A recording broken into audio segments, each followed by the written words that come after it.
out what is the most you can do on a straight stretch from KL to somewhere in Thailand. And the discussion was that whatever you do, you're forced to hit the border at what 7 a.m. or 8 a.m. is open, around there, right? 7 to 8. Something like that. Yeah. So from 8, let's say 1 hour, from 9 a.m. morning, how far can you travel? Interesting concept, huh? I think the border closes at 12. No, I think going in. So let's say you hit the border by 7 a.m. Yeah. Then you can escape border 1 hour plus, So by 9 o'clock, leave. By midnight, from 9 a.m., where can you reach in Thailand? How far can you go? Wow. Oh, see, 6 a.m. to 12 midnight. There we go. Yeah. 6 a.m. Yeah, So must plan to hit the border at 6 a.m. Yeah, I think after all the checkpoints, we can chill, you know. If you want to stay one more night here, stay one more night, lor. So, yep, we have the dates locked in for Evo Enduro. Yeah. And what car to bring will be? Yeah. Sorry? What car to bring? Well, we're visiting Das Treffen, so you have to bring your Porsche. That means I need to buy a Panamera. Okay lah. Okay lah. Correct. Let's buy a Panamera. Yeah, buy a Panamera for Enduro, then come back and sell it. Yeah, exactly. Yeah. But I'm sure you will fall in love with it. Yeah. I the more I drive this car, Bobby, the more I realize that, like some cars I appreciate. Like I have the Mazda, the Sapia GTR R3. I bought one. Fantastic car. Track focus, hugs you. I can appreciate, I love it. But now I'm like, but is it me? When I get into the car, I become rowdy and I become different. But I'm thinking, is it me? Exactly. Exactly. So I appreciate like what you have, like all Grand Touring, nice, highway miles can do comfortable, high speed, Yeah. Silo. So questions here. Thank you for joining us again. Thank you to, let me just read out some names over here. So we have got Mr. Irwin. Hi, Irwin. Welcome on board. We got Kevin Tan. Hi, Kevin. And obviously, Mr. Handsome Jensen. Jensen, look at that, so cool in his shades in his NX5. Yeah, man. You see? There's a post Jensen posted. He said, people can, initially he bought the Boxster, the convertible, the MX-5. The question was, are you self-aware with a convertible? Like you drive, are you like, alamak, they're looking at me? Do you feel that? Yeah, the first 1-2 months, yes. Yes. So that's it. He felt that. Then he started wearing sunglasses and start on the music. Just don't care anymore. Blind out. Hey, YC. How are you? Tyron Alexis. Oh, this is nice. He said, let's go, everyone. Hope one will get to drop the top cars. Yes. It's yes. How much percentage of your annual income spent on cars? I'm a numbers man by profession, but I refuse to compute the number. It's more how can I make this work is what I ask myself versus percentage, Yeah. Because it's different, isn't it? Some of them see it as their job, their investment assets. Some of them give them money, like doing sales. That's your income generator. For some, it's just your cost.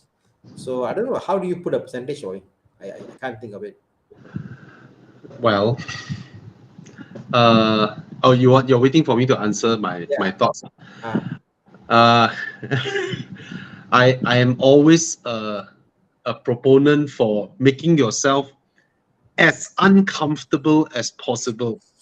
Ouch. Then you will seek. I don't mean go balls out stupid lah. But if you are able to, then you fight for it.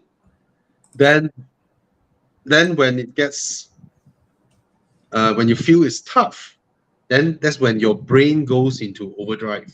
Yes. Your brain will start thinking. It's a defense mechanism, when humans felt threatened, our creativity just turbocharge. Yeah. So I always felt that even for my case, I don't like to be too comfortable. Every time when I'm too comfortable, I will feel myself getting lazier, getting more, like senang, lenang like that, chincai like that. I don't like that feeling. Then it will Yeah. make me feel as though I'm not stepping on solid ground. Yeah. So I like that, but that doesn't mean you should pursue something really gila and then go balls out and then you know okay. I mean, you still need to cover the basics lah. All right, I guess so that's that, why we have the show over here. It talks about what car you can buy, you can still sell, you won't lose much. yes, It's a safe bet. You can have fun in the process. I think that's the crux of the whole show that we're doing today. Tana, Hmm. I found you Yes. an 89,000 ringgit Panamera 4.8 Why? S. Panamera S 4.8, 89,000 ringgit. 89. You know what's the best part of it? Of Yes. all the V8s they made, that Yep. engine is the best engine. Oh, The really? 4.8 turbo, something about the fact that the 4.5 had issue with the coolant hoses. The Yeah. 4.8 was designed as a turbo engine, and Yeah. then as such, that engine lasted through the Cayenne as well as the Panamera. So of all the V8 engines they have in the Porsche lineup, that Yeah. is the one to get 4.8 turbo. Perfecto. And it sounds better than the turbo. Mm. Hmm. Mm. Oh, that one very low spec. Mm. That one is too low spec. My only problem is the rear seats. I got 3 kids, 2 seats. One kid must stay behind. Oh, But I know TJ said there's a sport package, whatever, with a 5 seat, like a bench seat option. Huh? Not in I Malaysia. don't think the first gen has it. Yeah, not the first gen. Well, you have to decide which kid you like the least. Reward them. Who do well, I bring. Who do not well, you stay home. It's Wow. and we have to congratulate Erwin. Yes. He listened. Yeah, he bought the Nice, man. Porsche. Congrats. Congrats, bro. Congrats. And then he has a question.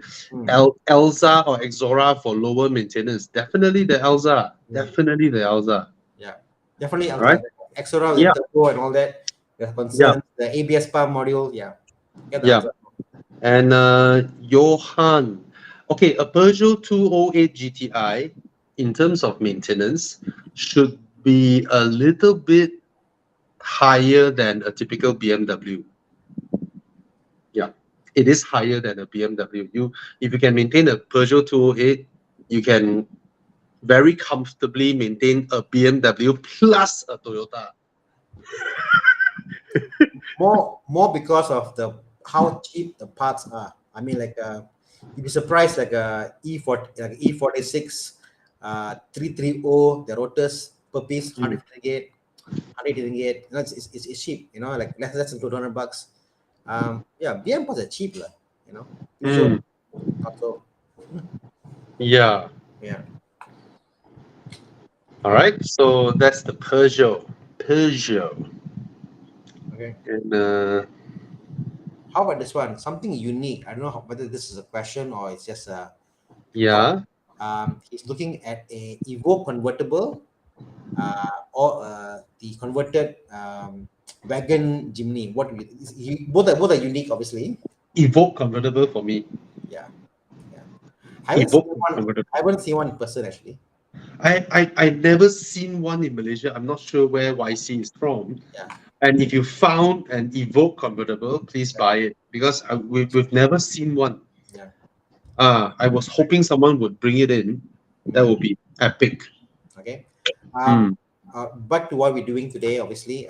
Kim NJ asked, "Hi guys, explain step on buying a used car. First time buying your used car from a car dealer, inspection, what to look out for." So Bobby, you want to do a intro to our Evo Club warranty system? Oh, of course, that is an option thing. Yep. So, I mean, we can talk about ourselves when we buy a used car, but I think Tana would be Yeah. So really, really well versed on this one. So I guess buying a used car, first and foremost, I would say establish the facts, like engine number, all the stuff. I think establish that fact first, and then when you go to a car dealer, you're buying with trust lah, because you buy the car. If the car has issues, warranty and all that, there is a concern. Personally, if I was buying an old car, I would say I'm taking a risk. It's as is lah. Whatever the used car tells you, you got to assume the worst. You can do your Yeah. inspection, you go to a workshop, whatever, and do inspection, but you got to assume the worst.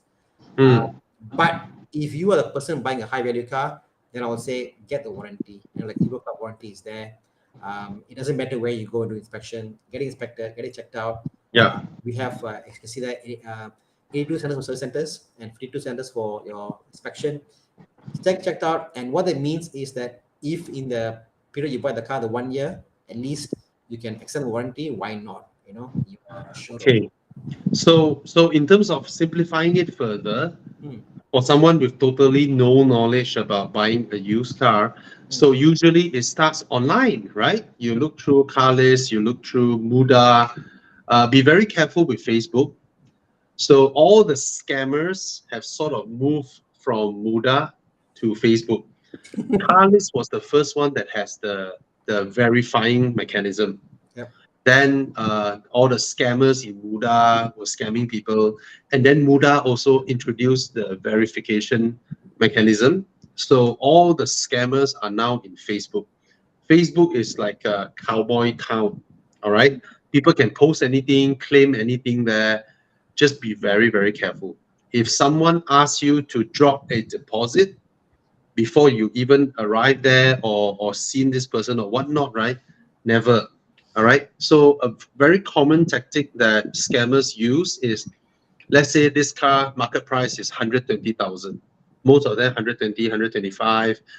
And then this guy puts up an ad and he puts it at 83,000. All right. He puts up a fake profile. He would have stolen pictures from other profiles. They make it look real, look legit. All right. And then they make it look like it's a everyday human being, pictures with their son, daughter, and all that, and then dress it up like a private seller. And then when you contact that person, whether the car is still available, they say yes.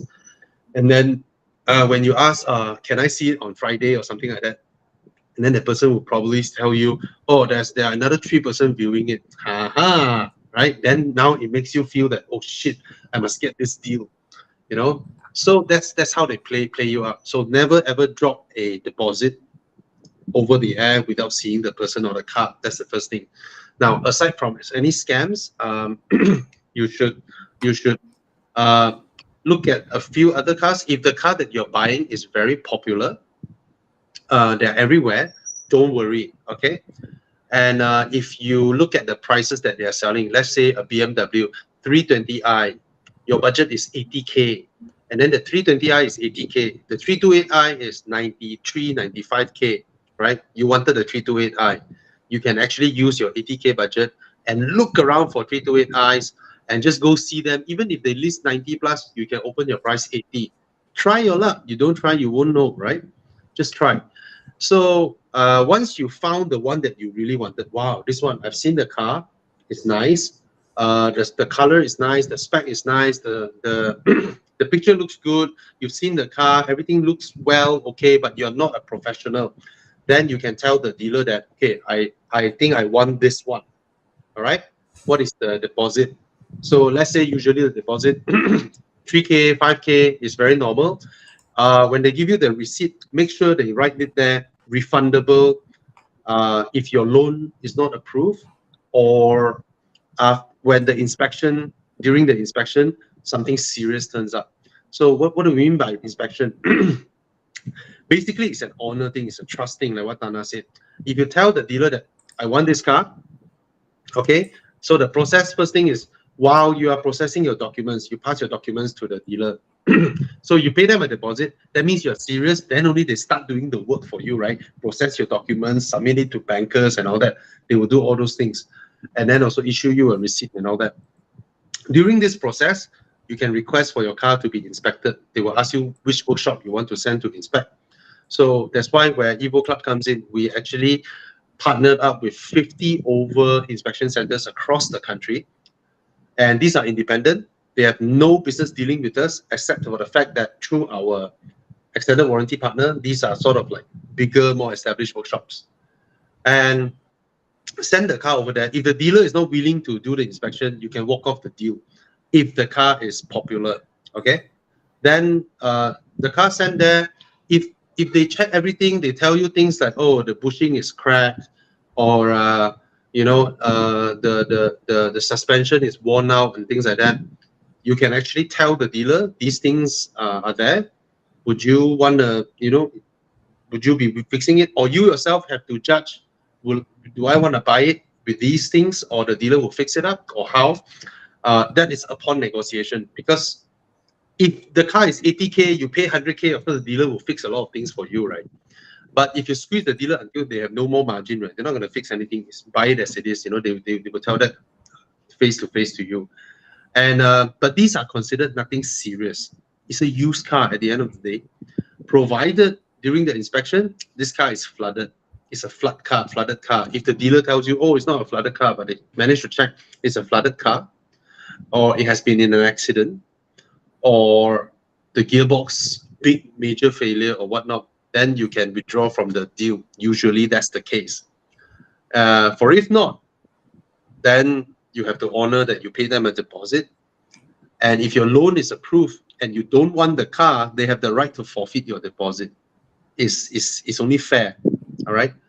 So that's roughly the process. So once you are done with it, if the loan is approved, then the rest of it, the dealer will take care for you. They will meet you up with their runner in JPJ and then get the thumbprints and all that. Then the car is yours, right? Then usually that's the process. Sorry for taking so long to explain this. And I guess also it's your level of comfort. Some of you are more car savvy. Then you go with your friend and do the inspection. Some of you might just don't spare the car at all. Some of you want to go to a more reputable used car, maybe Auto Bavaria, for example. Premium selection, so sense what you're comfortable with and go with that. Some of them don't want to go mechanic shop after that. Yeah. So it's all depending how comfortable you are with buying cars. Like myself, I bought cars and seen because I know that this is the bottom price I'll go for and I'll buy it. Not for everybody again. Yeah. Okay, let's move on. Derek Chong asked, I can't answer this question. Derek, I don't know about Persona. Sorry, I read Persona Standard and Persona as well. Yeah, so a Persona and a Honda City. Persona you've driven. I've driven it. They are two completely different price point vehicles, right? It's totally different price point. So, yes, but I guess base price is I guess the Persona interior is not as nice as the newer Honda City.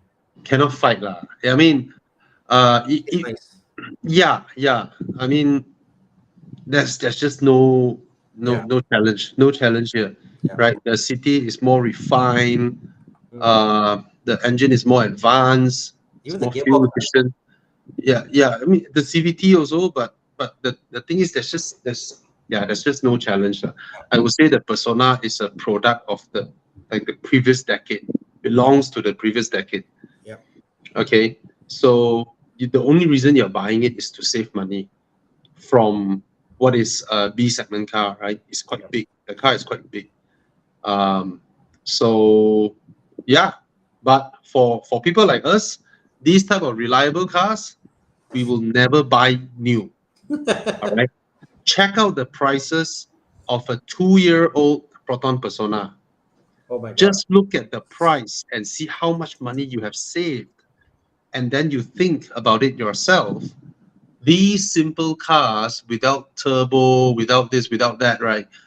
How wrong can they go 2 years down the road?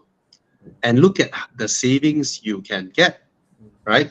You almost save 20,000, from what is a 50, 60K car, it becomes 30 plus. When a Persona is 30 plus, right? Then a 80,000 Honda City cannot challenge the Persona anymore. It's 50,000 difference. Wow. You're And only buy paying that, 30 and buy plus. that plus another car. Yeah, you see, 60 plus. Okay, for a 2-year-old, it's 60 plus K. So it's 30,000 ringgit difference. So that's a huge difference. So we would buy used. These type of cars, we will buy used. We will spend 20, 30K and be happy. Yeah. So Zulkifli made a good point about the Electra. Obviously, people are buying it, and people are buying it without test drive lah. So If you wait some more, right? I don't know when you get your car delivered. So last I heard, Lotus has already sold more than 500 Electra. wow, serious? Yes, Oh my god! yes. Oh my So god! they have finished their allocation for, I don't know, next year or whatnot.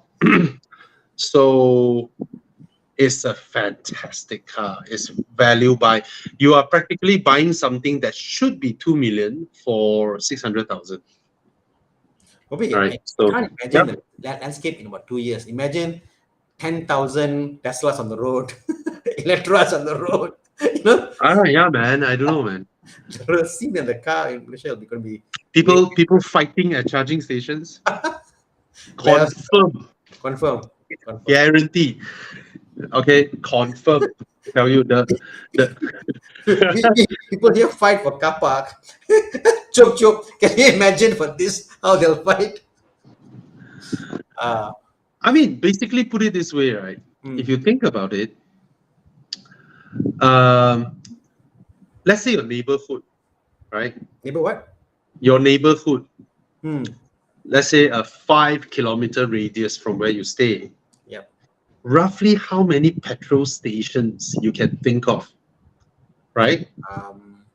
And then you combine how many pumps there are, and then think about in the EV era, you need probably triple of that amount to keep the same number of cars around your neighborhood, which are in EVs, to run around.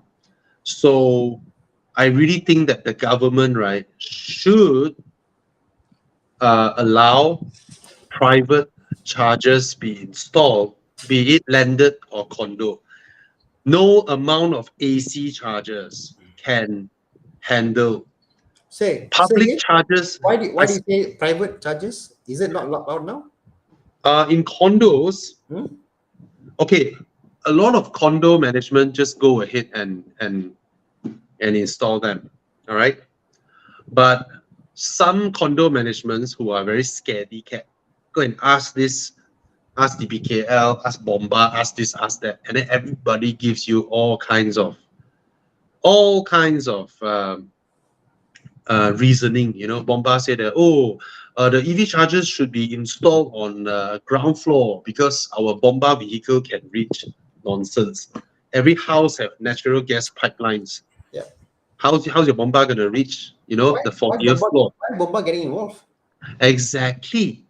Right? Everybody, without supported by relevant knowledge, tries to exert their authority, like how typical Malaysians are. Right? So, and then it all these mixed messages, because I tell you, public chargers, right, shouldn't even be AC chargers. It doesn't make sense. Yes. Right? Yes, you're right. It doesn't make sense. Oh my god, I don't understand why the AC chargers are in public spots. Oh my god. Yeah, you are occupying public space for something that doesn't solve the problem in the shortest time possible. Imagine parking the car there for 6-7 hours. Doesn't make sense. So public chargers must only be DC. It must be DC.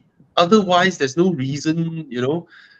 Of course, parking lots is different, right? If it's in a parking lot, the cars can park there. I mean, if a car is parked there without charging, it's going to occupy it anyway. Yep, true. But what I'm saying is, they're talking about, you know, in Europe, they have roadside public chargers, roadside by the streets, Yes, yes. These types should all be DC. The Shouldn't one be AC. I've seen in UK, they've got light poles. On the Yeah, light pole, every light pole, there's a yeah, plugging port. You can plug it in. yeah. Yeah. So I don't know, man. I mean, it's new to our country. Let's see how things goes. Usually, in a free market economy, everybody will Oh, yeah. introduce their stuffs, Lambo and it charging takes some points. time. It will take some time Mm. to gradually, sort out. I know a lot of those public chargers are ACs, but I'm just saying that it doesn't make sense. Yeah. You know, yeah, What my friend, I mean, our mutual friend, Ruma undervalue, our Lambo friend, he said he yeah. thinks that landed houses prices are going to go up because everybody wants an EV. Well, How true lah. So, maybe in more outskirt areas, probably, yeah, but outskirt areas you don't get condos anyway. yeah. Because in the city area where most condos are, the how the prices of landed properties is so much higher than you know Mm. than condos and all that. So Sin Yong from Singapore, 4 EV owners, every day I come home they're charging. I imagine a fist fight if there's a few more EVs, and that is Singapore. Cars are expensive there, right? In my condo, I believe the moment we start installing the chargers, we will see 30, 40 EVs turn up in 2 months. Mm. Yeah. So So, anyway, I am someone who believes a daily car should be an EV. mm. So yeah, Question about the Model 3, if it was 160, too impossible. bad for Civic. I mean, it's not the same comparison, right? End of the day, the CX-30 is way better interior comfort wise than a Model 3. I feel, you know. No, the thing is, I don't know what's our government's policy also. I don't see how our country benefit from not taxing EVs, Mm. from free road tax and all that, right? It's not like we have a buzzing EV supplier, local assembly, manufacturing thing going on. I don't see that yet. So I'm not sure, you know. It is not like our fuel here is hard to come by. It is not like Yeah, the people in KL cannot even breathe the air because it's super polluted. It's not like yeah, we're in Dubai. It's not like we are in Beijing, whatever. I yeah, see. Yeah, I yeah. don't see it too. And the moment it is all tax free now, Mm. how can the government turn back and earn revenue from taxing Mm. vehicles? Maybe the government wants to wean itself off the Subsidy. income from excise duty and earn actual money from proper investments and industries and all that, instead of just taxing the consumption of local residences. Because at the end of the day, money flows. If we spend more on cars, we spend less on other consumer goods, right? It's all about disposable income. So if True. we have more disposable income, we can benefit the restaurants, we can benefit the local products, local industry, hotel, traveling, and all that. So that is also one way of thinking about it. Instead of all your money locked in one purchase and you benefit few, right? While you have more disposable income, you can spend your money and benefit more industries. It provides more job opportunities, and the government have more avenues to earn their taxation from people creating businesses that benefit from the the newly liberated disposable income. Probably that's their long term goal, but I think that's too long term a strategy to survive the next election. Yeah. So, our thoughts on taking credit from the car dealership versus going to the bank. Um, I mean, if you can avoid it, I would say. I mean, no point taking the credit loan from the car Why dealership. you want an in-house loan from car dealer when you can take a personal loan, Yeah, yeah. right? You have control over the personal loan, lah. So get a personal loan. Yes, and the best part about getting a personal loan to buy a car, when you lapse your payment, They can't tell there's you. no tow truck. There are no tow trucks waiting for you. Yeah. If you take a car loan, right? The moment you skip one or two payment, right, the repossessors will be biting your ass, following you. Is crazy. So I don't know why is it such a big taboo to think that, oh, when I take a personal loan to buy a car means I don't do well, I'm lousy. Hey, No, personal loan is it's good loan. way. Loan is a At the loan. end of the day, you and your car, when you take a car loan, both of you is hedged on the loan. But when you take personal loan, it's just you. Your car is free. you know, uh, You can still, when you use personal loan to buy a car, right, you can sell your car immediately. Do you know that you can sell your car immediately while you still service your loan? You have the freedom of detaching your car from your loan. When you take a car loan, you don't have that freedom. okay. Okay. So moving on. Justin asked a question about connected drive. I believe that it's a paid service after your initial 5 years, isn't it? I believe this can be easily adapted.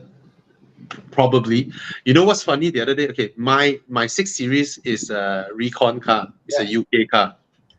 So the other day, I I was playing with my wife in the car. I pop open the SOS thing, Yep. and then I press that button. All right, and then my wife is like, "Hey, what are you doing?" I said, nah, "Don't worry, it won't work." Then I hear, and then our Malaysia emergency services picked up. I'm like, Some "What?" nice, huh? I was like, "What?" It's like, salam sejahtera. Then I was like, sorry, saya main saja. Not bad, huh?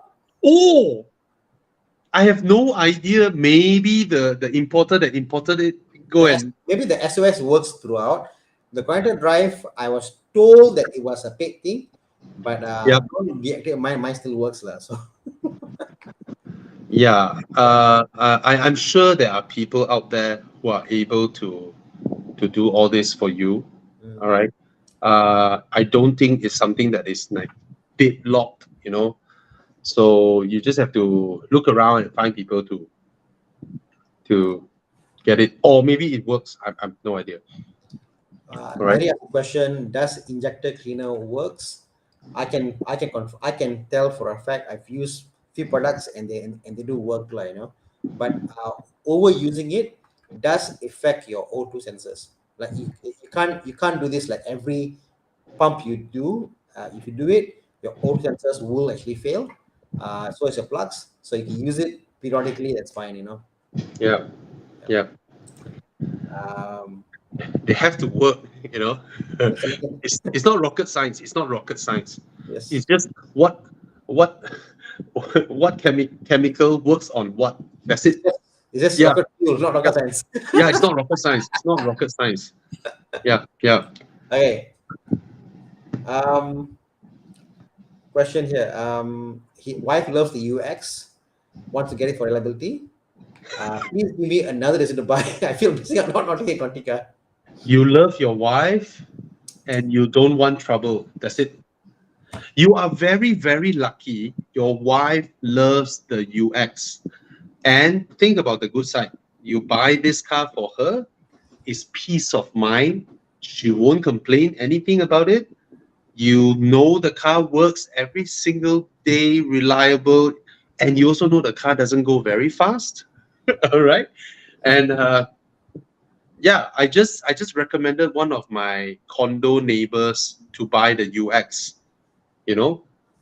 because she works, she goes KL, JB all the time, drive a lot, and she currently has the previous generation Mini Countryman in and out of workshop. She cannot take it anymore. And when she asked me, I said, you want absolute problem free, always go for a Lexus. That's it. All right. So you're very lucky your wife likes the Lexus UX. Imagine, imagine for a moment your wife tells you she wants the Alfa Romeo Stelvio from a recon dealer somewhere. All right, she loves the red, and then you're like, wow, Alfa Romeo, my friend is gonna give me thumbs up. All right, the moment you bought the car, the check engine lights and all that. Every workshop doesn't have the diagnostic machine.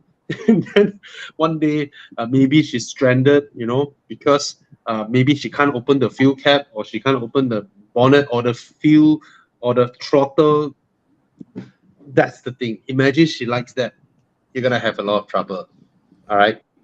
Yeah. The thing, he says, my wife's first option is the Mini, but Wow. bumpy as hell. Yeah, lor. Always, if it's for your wife, just listen to her. Happy wife, happy life, bro. And then you tell her that now I got the car that you love. It's time for my turn, right? Yeah. That Price-wise, whatever, it doesn't make sense. But when your wife likes it, what can you do, right? Right? Okay. Yeah. People say we stay in a patriarchal society, but actually, men exist to serve and protect women. That's it. Correct.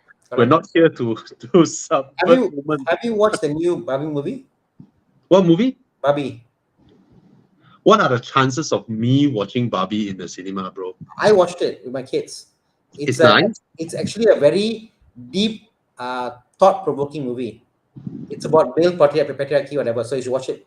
Nice. Okay. Okay. Okay. It's not a stupid movie. It's actually it's thought-provoking, That's right? correct. You should think Unlike a lot of it is about, Mission Impossible. yeah, it's a lot of it is about concepts. It's about why it's very messages are very hidden messages. Nice. It's done very beautifully.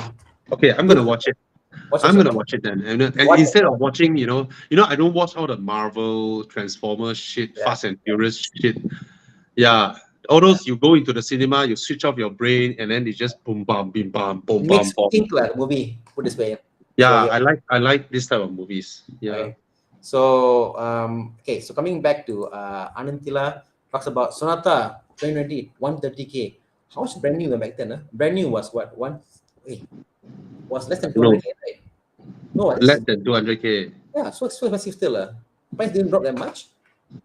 3 years. Okay. Okay, wow. Look at it. Yeah. High spec lah. Yeah. And then you buy this, right? And then you buy this, and then you change to the new. You change the front to the new facelift. Beautiful, huh? Have you seen the facelift, Thana? No, I haven't. Oh, Chiyang, let's fire it up. Hey, we have more space tonight, Chiyang. Let's put you out here, Chiyang. Come on. I had the EF. Yeah. Yeah. We'll wait for Chiyang to show you the facelift. So you buy this one, you can facelift the front. Yo! Look at that, bro. Look at that front, bro. Look at that. That is some proper design, bro. You know why? Because their lights are always has been the bottom one. On the bottom corner is the headlight. So yeah, it makes sense. I tell you, Hyundai designs is amazing. I'm so sad for people like Audi, sorry to say, and looking at their designs like Hyundai. Yeah, they just repeat and repeat and rehash and rehash. Whereas Hyundai is making like, wow, smash hits after smash hits are their design, really. Right? Oh, Oppenheimer, definitely I want to watch. Oppenheimer, definitely. There's a talk. What do you watch first? They call it Oppenheimer. So yeah. So do you watch Oppenheimer then come back happy with Barbie, or do you watch Barbie first and then watch Oppenheimer? So debate is on. Watch it next. I'm watching that next. Okay. E60. Okay. Question of M54, M52. Prefer 3-liter engine or keep more cash for M50? I mean, the pricing for M54s are cheap. I think can get for 20 plus, 25. F10 cheapest what? 50K cheapest? I don't know. How much is the cheapest? F10 is about 50K like cheapest, I think. 50K. Definitely F10 is miles ahead. It's a different feel altogether. E60 to me is a bit of a guzzler. The 3-liter. Can you buy the 520i? Yeah, 50K, 5 to 3. Yeah. Huh? Can he get a 520i? 520i is newer, right? The F10 520i. Not 50K lah. It's 57 lah. More. It's more lah. It's newer. Yeah, it's about 50K. And then the E60 is what, 40K? No, cheap. E60, I would say 25K for the M54 3.0 B30. Cannot find 3.0. It's all 2.2, They're very 2.5. few. I had one. I sold mine for 25K. So that's why I know the price. Okay. Yeah. Okay. So there's one there. 23K. Oh. Yeah. Oh. You need, if it's in Putrajaya, beli. I think Snaya, I think you can buy the E60 now because I think this car has stopped depreciating. Yeah. So you can buy it and use it and have fun with it. And then you can sell it. You can continue save up your money for your F10 if you really want the F10. And then you can sell it for the same price you bought it, or probably a little bit more if you touch it up nicely. Whereas the F10, if you buy it now at 50,000, it will still go down to 40 till it reach about 38 or 40. Then it should stabilize there for quite some time. But it will take some time to reach there. Now it's a cash buy, it's 50. It will take a long time to get there. And then probably after you drive the E60, you felt like it drives better than the F10, then you might not want to change it. Right? So up to you. Up to you. Okay. But the F10 is so much more nicer inside. F10 is practically like a limousine, if you ask me. Yeah. It's a limousine, Yeah. So, hi, Bobitana. 2018 Subaru XV or the same year HRV, upgrading from Beza. Congrats on upgrading from Beza, first and foremost. Okay, the ride quality of the XV is way better than the HRV. Yeah. HRV is more spacious, especially the boot. I find for normal conditions where you are driving, the HRV is actually more nimble. And then, Subarus, I don't know, long-term maintenance should always be higher than a Honda. Yeah, I guess fuel consumption is always higher. Resale value, HRV probably will hold stronger. But the XV is a newer car. The ride quality is something that the HRV cannot touch. True. The XV's ride quality, right, probably even better than the Accord. It's better than most sedans because the way the engine sits very low to the ground. And the suspension setup is so good, the XV. So it's more comfortable than the HRV in the long distance drive. All right. But the HRV is more practical. To me, the HRV I like because I like the way the Subaru drives, but the HRV has one thing which the way the seat folds back to put stuff in. To me is I see a Subaru XV as something I'll use for going on session, driving long distance, comfortable. I go to come back, all the driving stuff, fantastic. HRV I see as you want to buy a Myvi, but you want something better, something that can go sit driving, comfortable to drive, sit down, can put stuff in, So to me, I see HRV as a better premium Myvi, and the Subaru more of a long distance driving kind of drive, So that's how I see those cars. But yeah, both are excellent choices, Yeah. Kim NJ asked about Mini. I surrender. R60 Mini Cooper 1.6 S Countryman. What is R60? I need to Google, Bobby. I'm not a Mini person. What is R60? Countryman. R60? Yeah, Countryman. Oh, it's Countryman. Oh. Well, I just mentioned that my neighbor had one, and it goes in and out of the workshop. But I used to have a Mini as well, same engine, and mine is all right, even though there are stuffs like, pulley or bearing slipping, creating knocking on the engine, things like that. But of course, me being a car guy, I detected it immediately. Get to the workshop, get it fixed instead of prolonging the problem. A lot of people, right, when they drive their cars, right, they thought, oh, the car is already 6, 7 years old, having some rattling coming out from the engine is normal. No, that is your engine on the way to self-destruction, right? Never ever drag your maintenance. If your car feels slightly different, something is wrong, send it to the workshop. Don't prolong it. Most of the time, it's the prolonging that resulted in one thing leading to another. All right. So I think with proper maintenance, this car is, I think it's okay. It's not the most bulletproof engine though. It's from Peugeot, the engine. One thing people forget is like, I mean, I had a lot of cars lah. Mm. Every car that I've taken, Mm. with proper upkeep, parts replacement, all that stuff, the Yeah. car can be made to almost 99% as it was brand new, the way it drives. Forget the interior, all that, like, no? The way Yeah. a car drives, it has only there are very minimal stuff to it. The engine is there, there's the drivetrain, there's the absorbers, mounts. Every car you have in the car, people have concept like you say, like, oh, old car, that's why it's a bit making noise, but actually not. Could be a simple thing as mounting, could be a absorber link.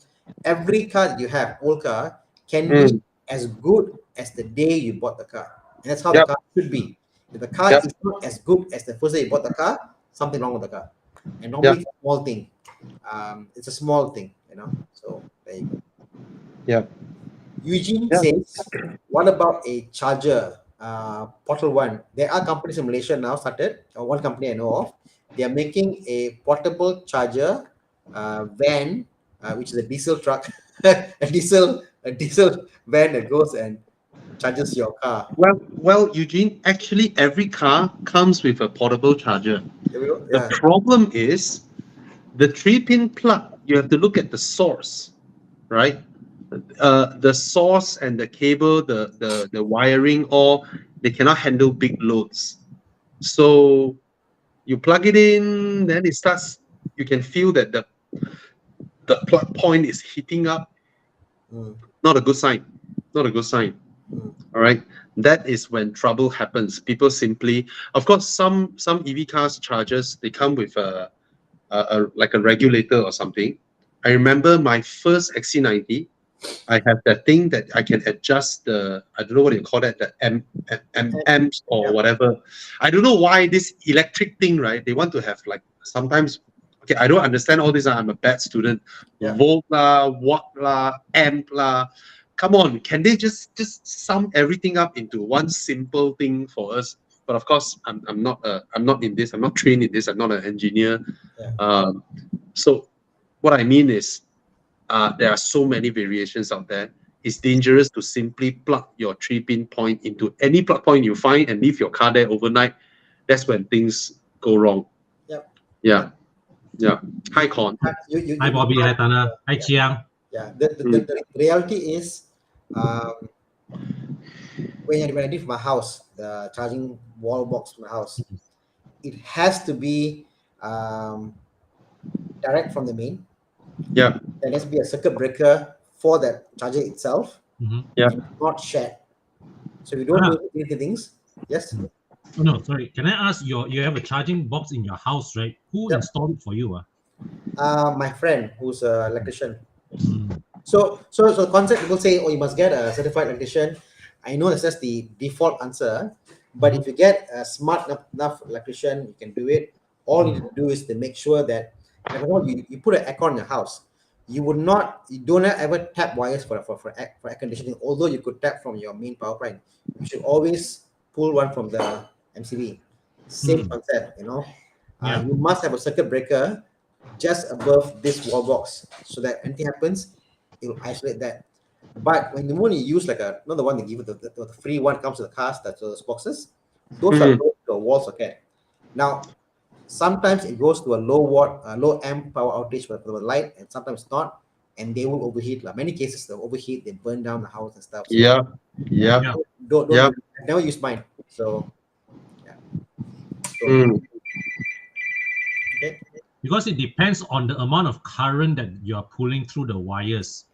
If the wires is not able to handle the amount of current, right, that's when you have No, problems. the charger, the problem isn't with the charger they gave you. When the BNL It's not sends the the charger, charger, it's the house wiring. yeah, Hmm. so when they sell you a charger, that's fine.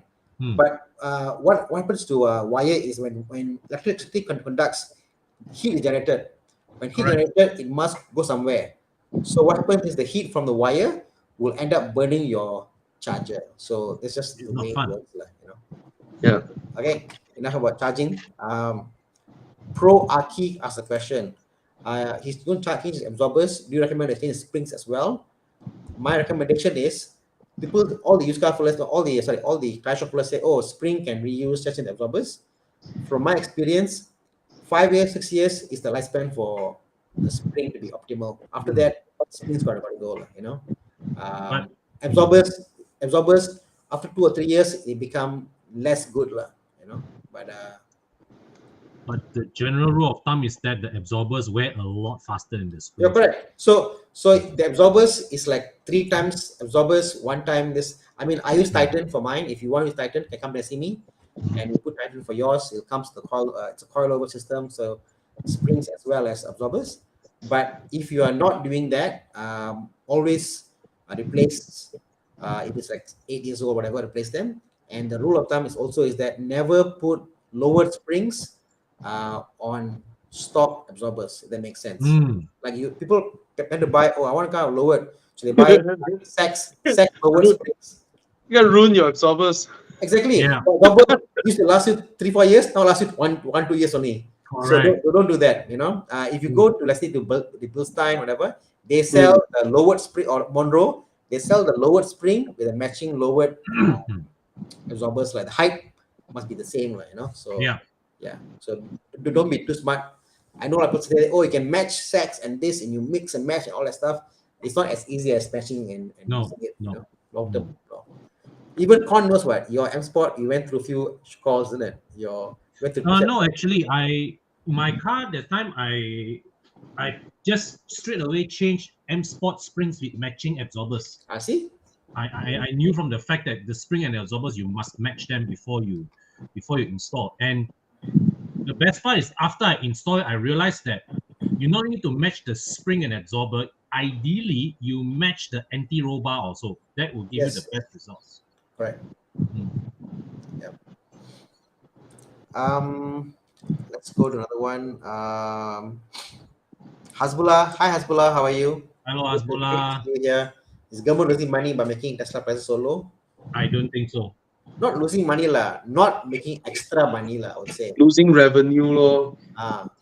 But it's a catch-22 because that also means that there'll be other ecosystems in Malaysia being developed for So I think because in Malaysia there is no one doing EV modification, no one doing there's a few guys doing battery refurbishing. So all of this is a economy that we can do here and export out to the rest of the world. Yeah. What is this? Tesla. Okay. Nice.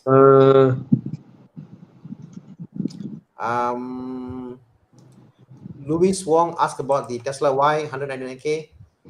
Worth buying? Of course. Yeah. Understood.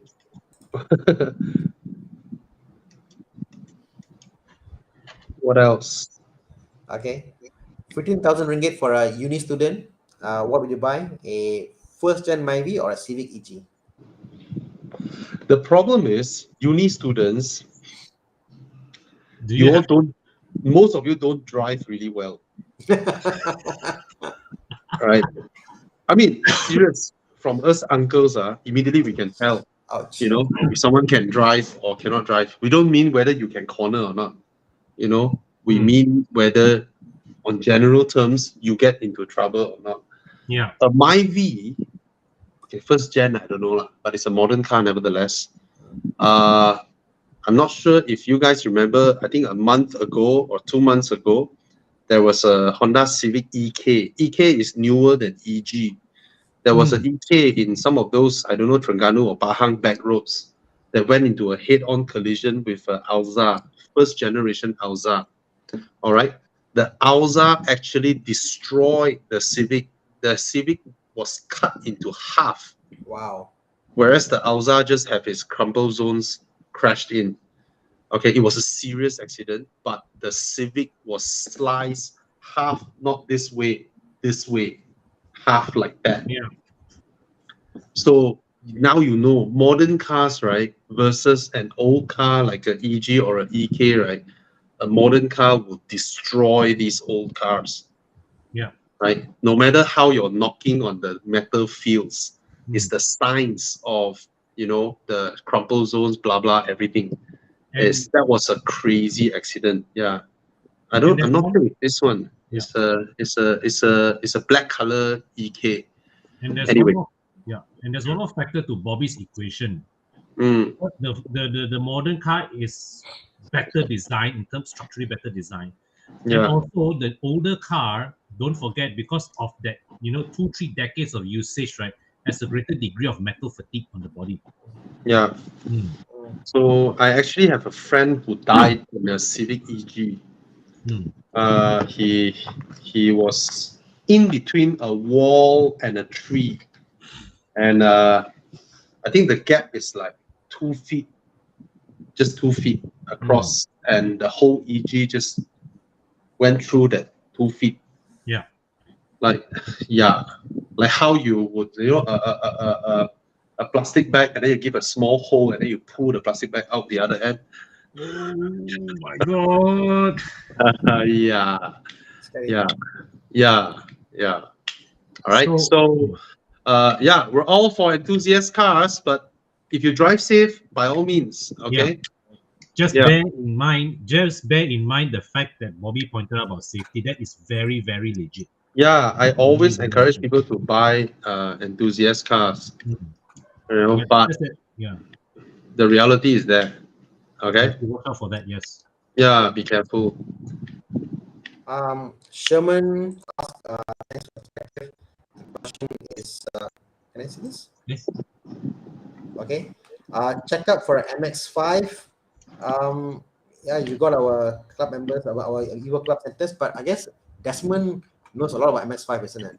Because go see Desmond of Kalo. Yeah, but if it is to a workshop to check the condition, blah blah, everything, you can just look up Evo Club extended warranty and then look at the list of workshops there and then get it inspected. Okay. Okay. Yeah. Kalisa Hero. Okay. Looking for a friend, has a new child on the way. He's 180. Who's 180 here? Bobby here. Bobby's the closest. New Civic or Subaru XV to replace the aging Persona. 7-year-old Persona. When you have like all this stroller, all this stuff there, I like a SUV because the load, when you load stuff in the back, it's easier to load in an SUV versus a sedan because it always goes in and then so just for the fact we a lot of bags in and out, I would go for an XV crossover or SUV versus a sedan. Don't be surprised the XV may have less boot space than the Civic. Oh yeah, I mean, it's in terms less. of loading, correct. Less. But I get your point, Thana. The loading aperture is better. The frequency of load is higher. You take out more frequent when you're kids versus without a kid. So that's my only thing. I would like a bigger SUV with big boot space, but actually small inside, huh? Actually, small. Very small boot. Very small. Yeah. Maybe if you can make it work with a Civic boot, then I think it's fine. But because XV is like nothing at all. I would prefer something with a larger boot SUV. I can put in and take out solar. Actually, I can't argue against the HRE on this. Yes. On this. Close the back and then you have it, or an S-Max. Honestly, yes. S-Max perfect.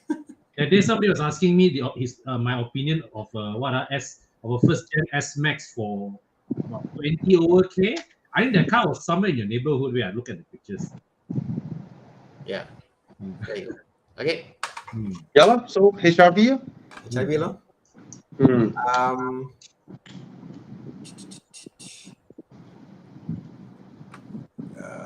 Wong Fei Hong says Chiang must also ask some questions. Yes, I agree. Okay, let's put a question to Chiang. Let's pick a question about Chiang. Sorrento or Santa Fe?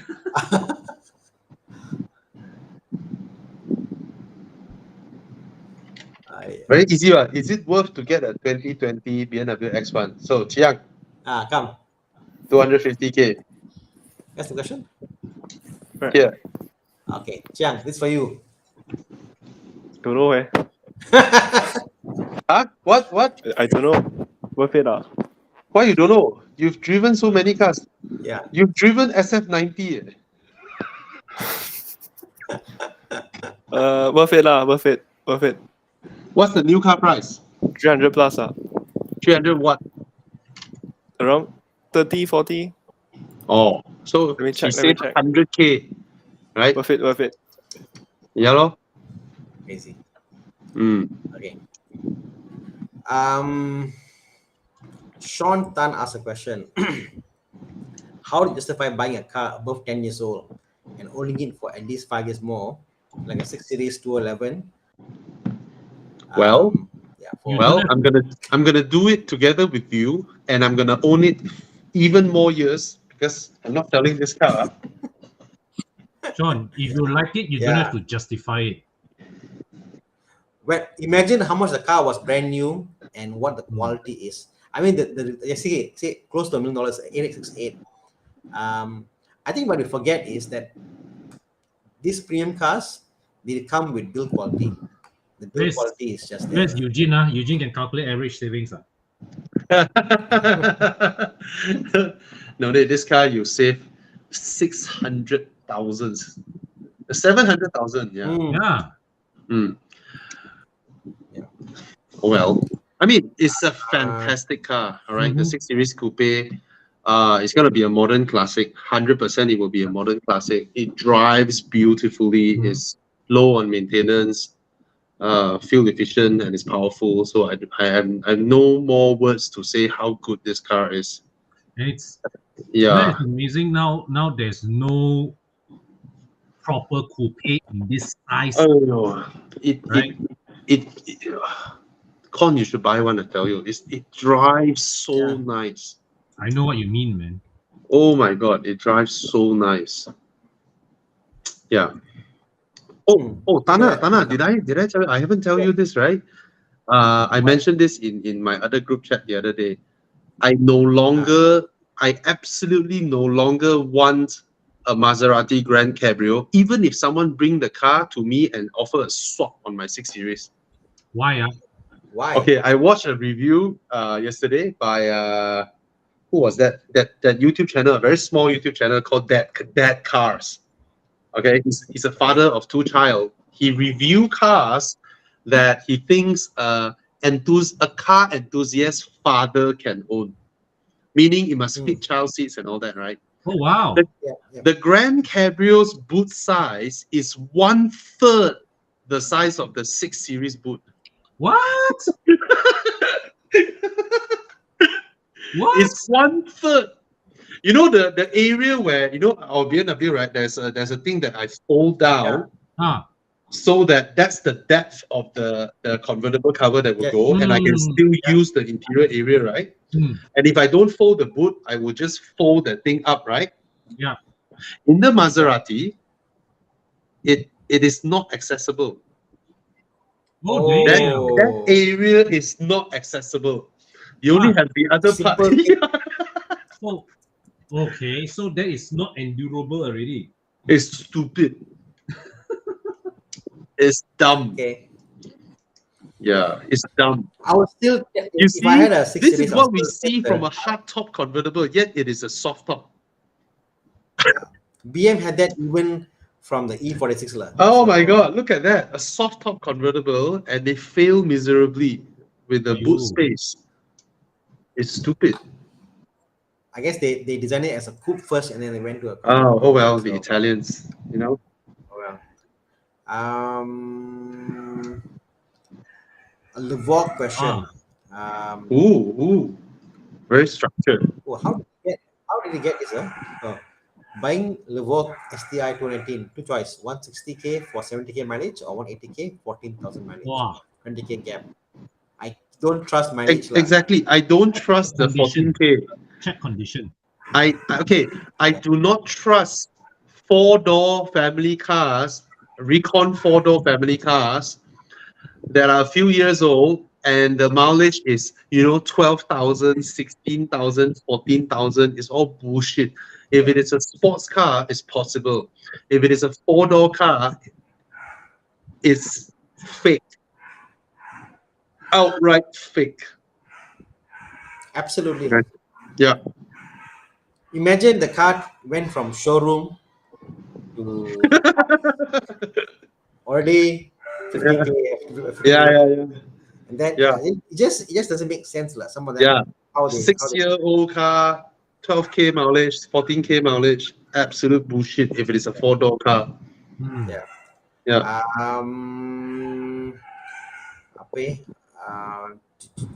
But my Aston was 12 when I got it. It's four-door. Yeah. Bobby, are you going to test drive the A45 facelift anytime soon? I have no idea they have facelifted this car. Okay, I couldn't care less now. I mean, if car makers pass me the cars to test drive, I would definitely test drive. But it's up to Chi Yang. Chi Yang is the guy who has the power to decide what I drive. All right. Wow. And if Chi Yang don't feel like it, none of us get test cars.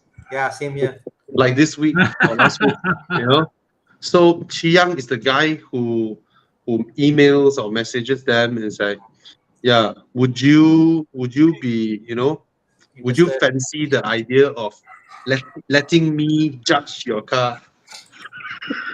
Actually, all of you out there, you want to go and have your car reviewed, you can approach Chi Yang. You got any interesting cars? Yeah.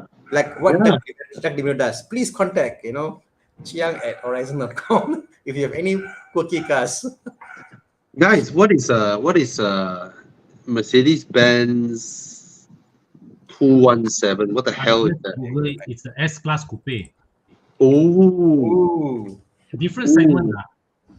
Why is there A217? A would be the convertible. Oh. C is the coupe A convertible. Yeah, right. Yeah. Nice. Okay. I absolutely love this car.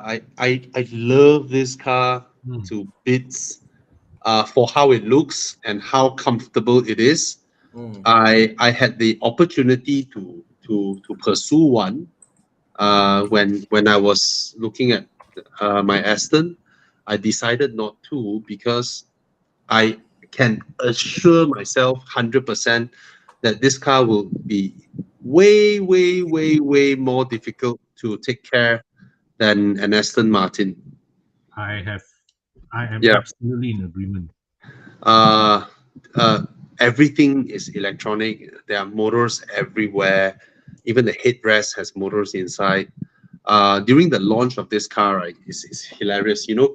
Coupes, right? When you hold the door handle. I remember that. I was there. Yeah, when you hold the door handle, the windows will go down a little bit, and then you open the door, and then when you close the door, once let's say it has a powered closing, right? The door will go in, and then the windows will go up. So this car during launch, people open the door, close the door, open the door, close the door, open the door.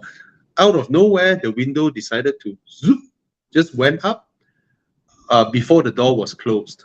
So everybody, including people from Mercedes-Benz, was trying to close the door and try and open it so that it would come down or whatnot. It wouldn't budge, right? The car just goes like, okay, fuck you all, time's up. I'm just gonna ram into the rubber bits when you close the door, and they had to bring it back to Mercedes-Benz and reset the car. I don't know what's the reset or whatnot, and so I absolutely love it. It would be it will be the Mercedes-Benz that I would want to buy, that I think I can remotely afford when I could, because everything that I can afford, every single Mercedes that I can afford, are not, in my opinion, not good Mercedes-Benzes, because I see Mercedes-Benz really high up. I see them there, and all the Mercedes I wanted, I cannot afford. SLS lah, and all that nonsense, I just can't afford. So, yeah, it is above the 6 Series by far, but it doesn't drive half as well. Yeah. The 6 Series is closer to to being a competitor of the E-Class Coupe, actually. Yeah. But then the demeanor of the car when you drive them, the E-Class and the 6 Series, they're very different. Yeah. Very different. 6 Series will feel more like the older generation, the CLS, Yes. the CL, that type of, really nice, have that kind of feel. Whereas the E-Class feels like a extended wheelbase C-Class like that, instead of a shortened wheelbase S-Class. Yeah. It really actually- Mercedes really make sure you feel the difference. Yeah. It's This is nimble and nice though. Yeah, this is an interesting hobby. So a lot of people are buying the Tesla Model 3 and the Model Y. They may get the speed, they may get the performance, but the interior is something to be different, I would say, correct? We have a full interior of the BM. I think I hit I think while I'm talking about the car, right, I actually I think I hit the nail on the Tesla interior. I was talking about, I say why people can accept Tesla interiors. It is so different from from regular cars, right, that you do not immediately draw a comparison. It's sitting in the Tesla feels like what? It feels like you're sitting on your desk with your laptop open in front of you. Yeah.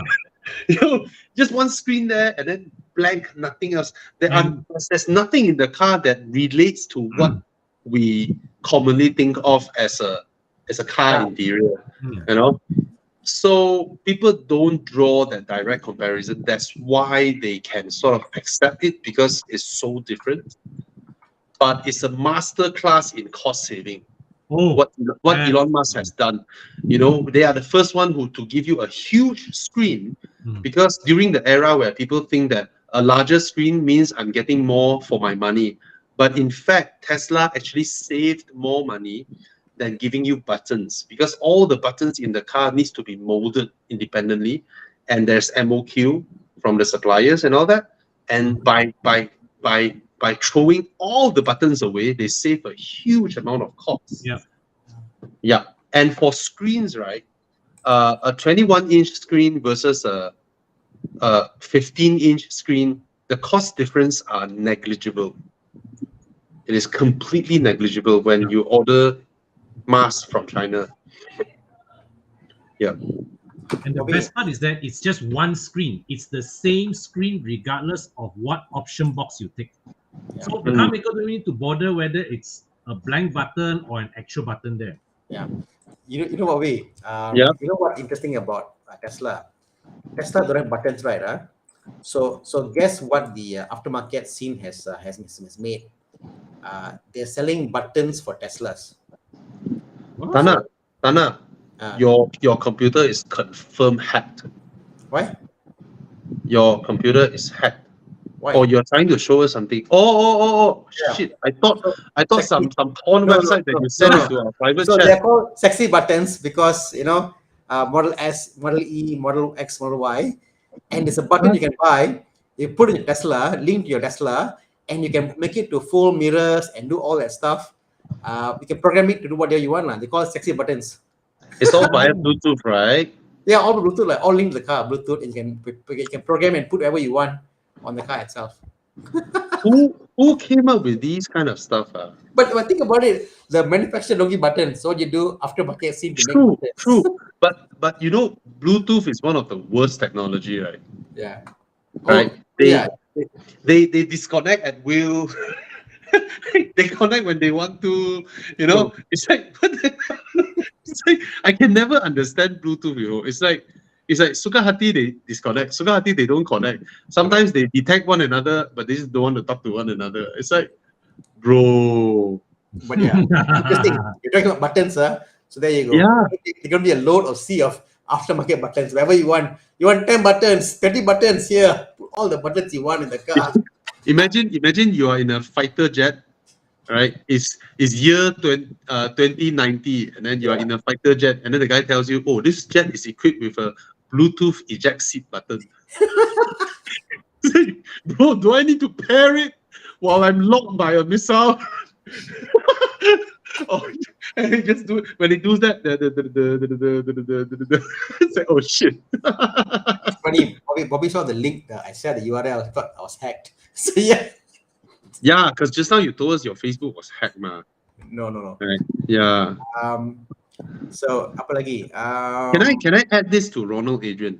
Can. The S-Class coupe, I've driven the S63. I've driven the S. What is the one that we drove at Kon? The one with the convertible roof one? S what? 560. S560, right? The one. Yeah, it's amazing. The comfort levels of the S-Class coupe, the build quality, even the sound system inside is another level compared to S-Class. You know, it's built differently.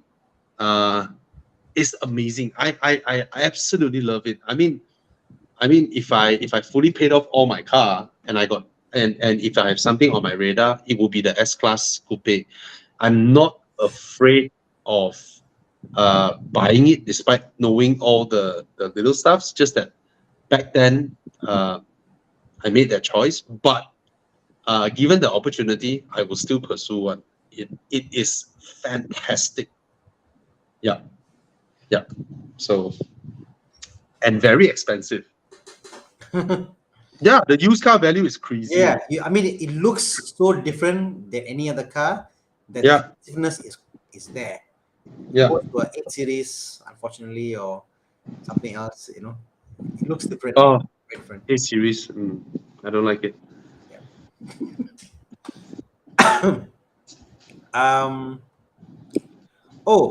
So this today, Chris, we had a video out of S80. Nice. S80. Fantastic car, S80. Yeah. Love it. Yeah. I love the car. Really don't know why the car doesn't sell. It's a fantastic car. Yeah. Balboni says not fake, like Bobby. All the low mileage cars get it checked with trusty workshop. I can answer. I think the thing is that if you ask enough workshops, you'll get the answer you're looking for. I mean, there are. I know there are. There are. What's the percentage? Yeah, correct. As a percentage, and also if you look, as I said, you look enough around workshops, you'll find the workshop that gives you your answer you're looking for. Yeah, there are also human beings with a penis and a vagina. There are, right? Yeah. But what's the percentage? Correct. Right. And actually, like Audi, for example, the difference between going to a Audi specialist or a normal quantity specialist, Audi specialist, like even like Mike Yap, he goes to, he can scan the car, we can scan the car and let you know, oh, you know what, your headlight mileage was changed on this km. Your battery was this, and how come doesn't jive back? So yeah, a lot of stories, bro. Okay. There are a lot of ways to tell whether it jives with its mileage or not. Seats and all that, Yeah. So Mr. Kriel Kueller gives us a feedback. They went to Evo Club external warranty center. Repair was done very, very assuring and was cheap. Seller was insisting on deposit 1K to the vehicle. Of course. Safe proceed. Yeah. Of course, you have to pay a deposit. He cannot just start the process when you tell him, I want this car. What safeguards him, right? So you have to at least put a deposit, and he's very kind, willing to do it with just a 1,000 ringgit deposit. If you don't buy, you're wasting his time. So go ahead. Okay, between the 911, 992, the latest Porsche 911 or 78, way different pricing points. Pricing points are way different. What will be a amazing daily pleasure. Daily car, for me, I think for daily, I prefer the Boxster and Cayman, obviously. But for daily, the 992 is just a comfortable, big, spacious car to drive for daily, like every single Yeah. day. Yeah. I don't think the 992 currently can be discussed remotely on holding resale value because they are so expensive now. Yeah. There is a long way for them to depreciate, and yeah, yeah. If you are buying a 991, you know, at oh 690,000 now, wow, they drop very fast. They drop, anyway. I mean, they will still depreciate further, and same goes with the 718. 718 is 300 plus, right? Oh, well, Thana, nice or not? Nice, but I don't like it. Mm, yeah.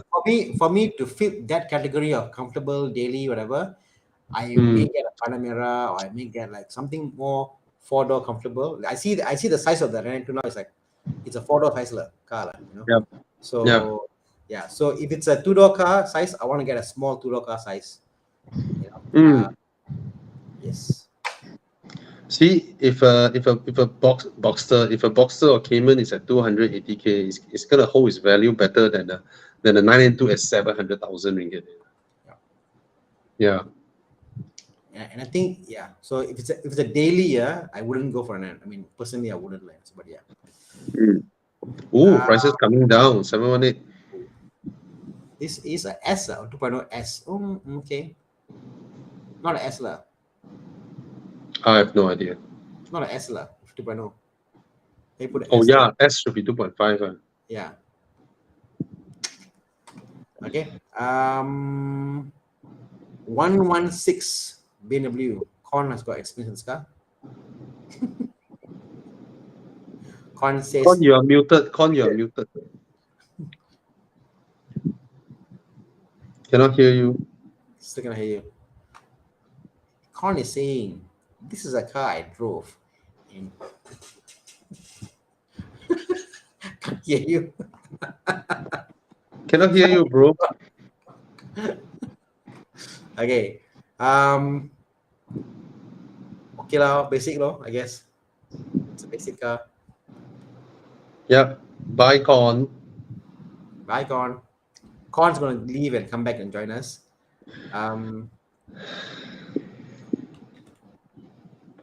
Which 116? Oh, 116 is the old one.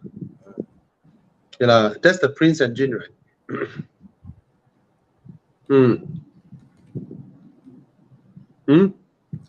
Nothing spectacular. Oh. Oh, Prince engine also. Okay lah, it's a very small car, but it's not expensive also. 40 something thousand. There are no other 40 something thousand cars that I think. Yeah, why not? Why not? Mark X. You want a Toyota Mark X? 40 something thousand as well. 2010. 2.5 liter rear wheel drive. Kon, you back? I'm back. Can you hear me? Yes. What's your say about Kon? Infinitely reliable for a Mark X, around the same price, 40,000. No, these are the older ones, 30 something. If you look at the 2010 one, it's only 46 or 47, something like that. Yeah. That's a second generation. I never thought they depreciate so fast. Wow. Yeah. This is the second gen. 46K for this is not bad, way. Yeah. It's not bad value. Stop. Oh, come on. No. Not that one lah. The Zio. Scroll down, Chiang. Scroll down. Look at the facelift one. Second gen facelift. Scroll down a bit more. No, this is not facelift. There's another facelift. Very good looking one. Yep. No. Down. Yes, the white one straight front. Yep. That's the facelift. Oh, asking for 70. Then Then buy the pre-facelift and save 30,000. Facelift it yourself. Okay. Hey, this is interesting. I'm looking for a rare sports car. Chevrolet Camaro 6.2. Of course, the Camaro 6.2. Of course. But Dodge Challenger is beautiful. All right, so you get the 3.6 Dodge Challenger lah, save your road tax. People will think you have a 6-liter V8 anyway. Walao, 6.2. This car has been out for a long time for sale. Very long time. Yeah. Hmm. Road tax is like unimaginable. Huh? It's the classic case of American media brainwashing.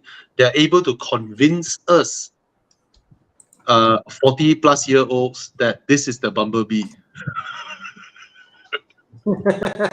Say, what the heck, wait? From a Beetle to a Camaro. Like, the Americans don't care, you know. Like, we don't care. We're just going to call it the Bumblebee. Yeah, wait. They didn't even bother to look for a Volkswagen, you know. It's like, what the heck? Yeah. Best marketing exercise ever. Yahweh, straight up. Oh, Bumblebee. Like, wow, Camaro.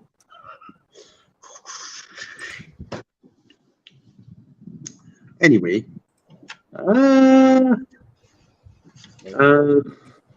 Cliff Leong, family, Tesla Model Y.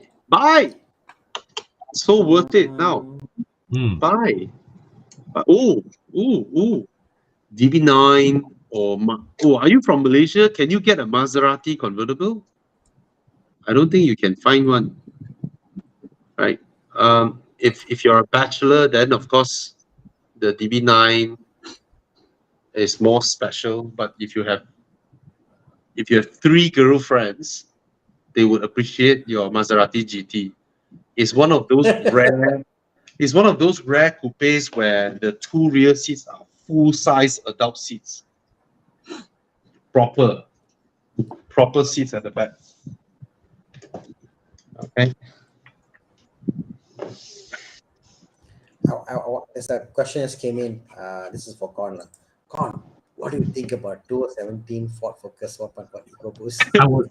I would say it's a brave choice. I go get water. I would say it's a brave choice. I love the Focus, but it's a brave choice. But then again, this is the 1.5 EcoBoost, so you don't have DCT problems.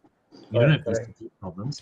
I mean, it's like this. I mean, minus even the DCT problem, I don't mind taking on. To me, DCT or not, okay, 5-6K for gearbox, whatever, I can stick it on. But it's a car you buy. You must be a fan of Ford for what it stands for and how it drives to buy it, because it's not a cheap car to maintain. You know, but I love Fords. I love Fords. I got Fords. I love them, but yeah, go ahead. Yeah, wait. Okay, I just checked on Muda. 42K is cheap way. Yeah, the two Muda, one is 54K, one is 55K. Only thing about the Focus is that, right, when Ford brought it here, it's 2015. But it's the same spec lah. But if you must buy the Focus, the 1.5 EcoBoost is the better one, because you get a 6-speed torque converter auto. And one thing I will say about the Focus is that the ride and the handling, it's sublime, man. I prefer the 2-liter NA. The NA engine is nice, but you know, DCT happens. Oh yes. DCT happens. Oh yes. Kon. Exam time. What do you call this in English? Kundo. Kundura. Wintermelon. Oh, okay. This one is harder. This one is harder. This one Chinese, no. What do you call this in English? Wow. What is it called in English? Tortoise shell jelly. Shell jelly. Yeah. Oh, apparently it's really made of tortoise shell. No I have no idea. What is it made of? Then let's read what Have you had it before, Thana? Have you had it before? No, never. What is that? It soothes your throat, you know, and if you have sore throat and all that. It's a very nice jelly, but Is it the one they sell in all this, like if you go to all the malls, they have got this big urn and they sell. Yes. Yep. Okay. What the hell, Ronald? I've seen it. It's, I've never had it. it's very nice, and Chinese herbal jelly. Yep. It's actually very, very nice. There's a little bitter taste to it. Yep. It tastes really good, and it's good for your throat and all that. Since you're talking about cooling, question about Audi X hybrid. So, lots of power. I mean, the drive, the power. Very few cars, I think, come close to the X hybrid. Main issue is the inverter and the AC compressor. Inverter, you can't tell when it will go off, and that's more because of the cooling of the car. The cooling of the car is fine. New radiator. Do not buy aftermarket cheaper radiators. This is one car you must buy the original radiator, must buy the original fan. You know, a lot of my friends who have bought like aftermarket fans and then they will fail. The car will have a problem, and the inverter, all that happens. So please buy. Wow, so cheap, really? My God, that's crazy, man. So much car for the money. We were so worth it, lah. 40K. Yeah. Seriously, 40K. Yeah. Oh my God. Buy one back. Yeah, I don't mind.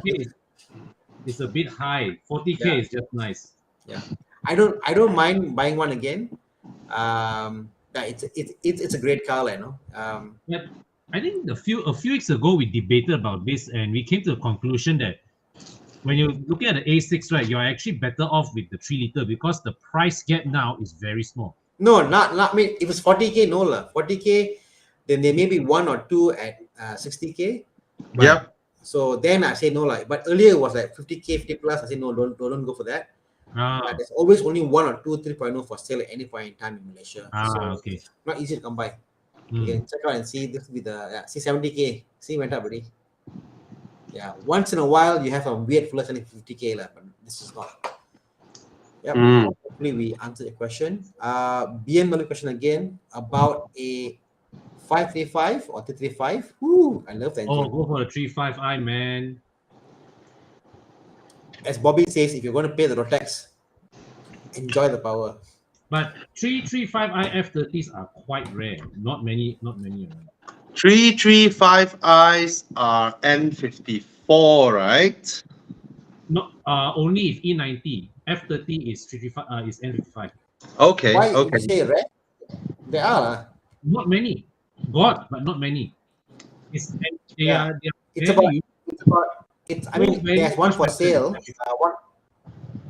There's one Evo Club member selling for 80,000 ringgit. Oh. What? F30 or E90? Good price lah. E90. I would go for the 535i. Yeah. There is one for sale in my neighborhood if you're interested. You can find. Yeah, 535i. Maintenance is not high. No. Very, very reliable engine and drivetrain and everything. And chassis also. Yeah, it's not high maintenance. I basically have the same thing, you know, my 6 Series, and it's so low maintenance. Yeah, it's the Camry of my family. It's the fallback car when other cars are in the workshop. It's the car that starts every time. It works all the time. You know, ever since my Audi did the air suspension thing, and then it just goes in and out, in and out, in and out, in and out. I totally gave up now. Now I don't want to deal with the air suspension anymore. I mean, now it's working, but I know it will not work later on. All right. So ever since that in and out, all right, my wife now solely only picks up the keys to the BMW because she don't want to drive halfway, the air suspension go beep, and then every time when the air suspension warning came up, right, it will be followed with a headlight adjust sound. And BMWs, right, when they have an error, they have the very subtle boom. The sound is very soothing. Fucker Audi. Beep! Oh my god. It scares you, Yeah. Oh well. One thing about BM error codes and Audi is BM error code, it'll be like, you got a few error codes, and then you can't really see what's happening. You must go to the menu to read what's happening. You're like, okay, it's an error code, something is there, I'll take it later. Audi will tell you in the face. This tells you very, very informative.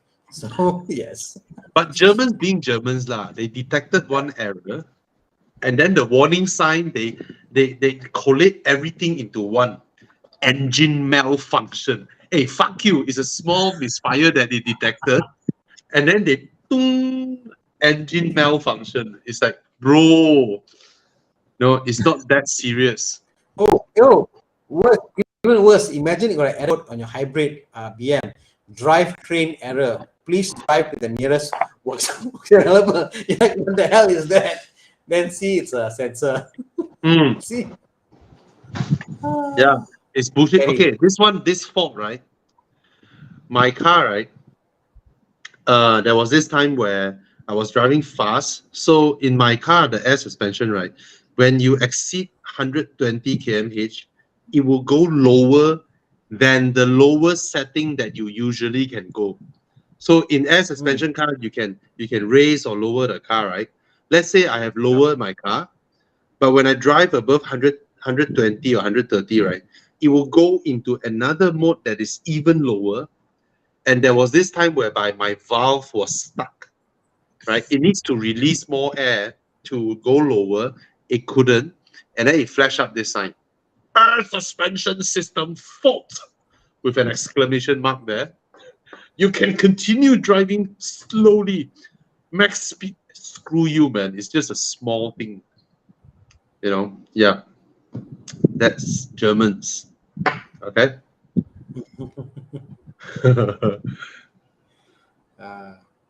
Catching up on my gossip.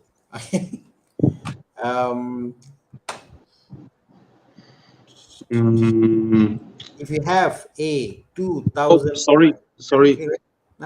I just quickly answered. Get the Suzuki Swift. Okay. Okay. Thana, yours. So this is 209 Honda City. So used to having very level cars. To go for 2014, a little bit newer Accord or Civic FB.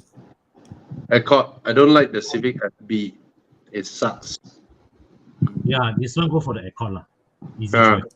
Hey, wait, 2014 is which? The Proton? No, it's the one Accord after one. It's the one after, but it's the pre-facelift. Sure not? Yes. 2014. Oh, okay. Get the Accord. Get the Accord. That being said, today, right, I took Grab to KLCC for a meeting, and the first Grab that came and picked me up is this Accord. Yeah. Grab Premium. And the car is in such a bad condition. Yeah. I was like clink clang all the way to KLCC. And then on the way back from KLCC, I couldn't get Grab Premium. I just get the regular Grab. I was seated in a brand new Honda City. So nice. So damn nice. It's luck, really. Yeah. But you're happiest when you press Grab Premium and then a valve fire comes. It's like, oh yes. It's so unfair, same price. Stupid Accord and Camry, same category as valve fire. Come on, right? They should have a special category called Alphas in Grab. I would pay more for Alphard valve fire. I would definitely pay more. They've extended the minimum number of years cars for Grab. Yeah, they should extend. They should extend. Oh, I want to add something. There's also a rubbish category called 6-seater. Huh? So there's this, there is a category called 6-seater. So there was this time I was trying, if I press 6-seater, will I automatically get Velfire, Alpha, Serena, and all that, right? I tell you, that was the fastest time. That was the fastest cancel I ever did. I pressed 6-seater, a fucking Elsa.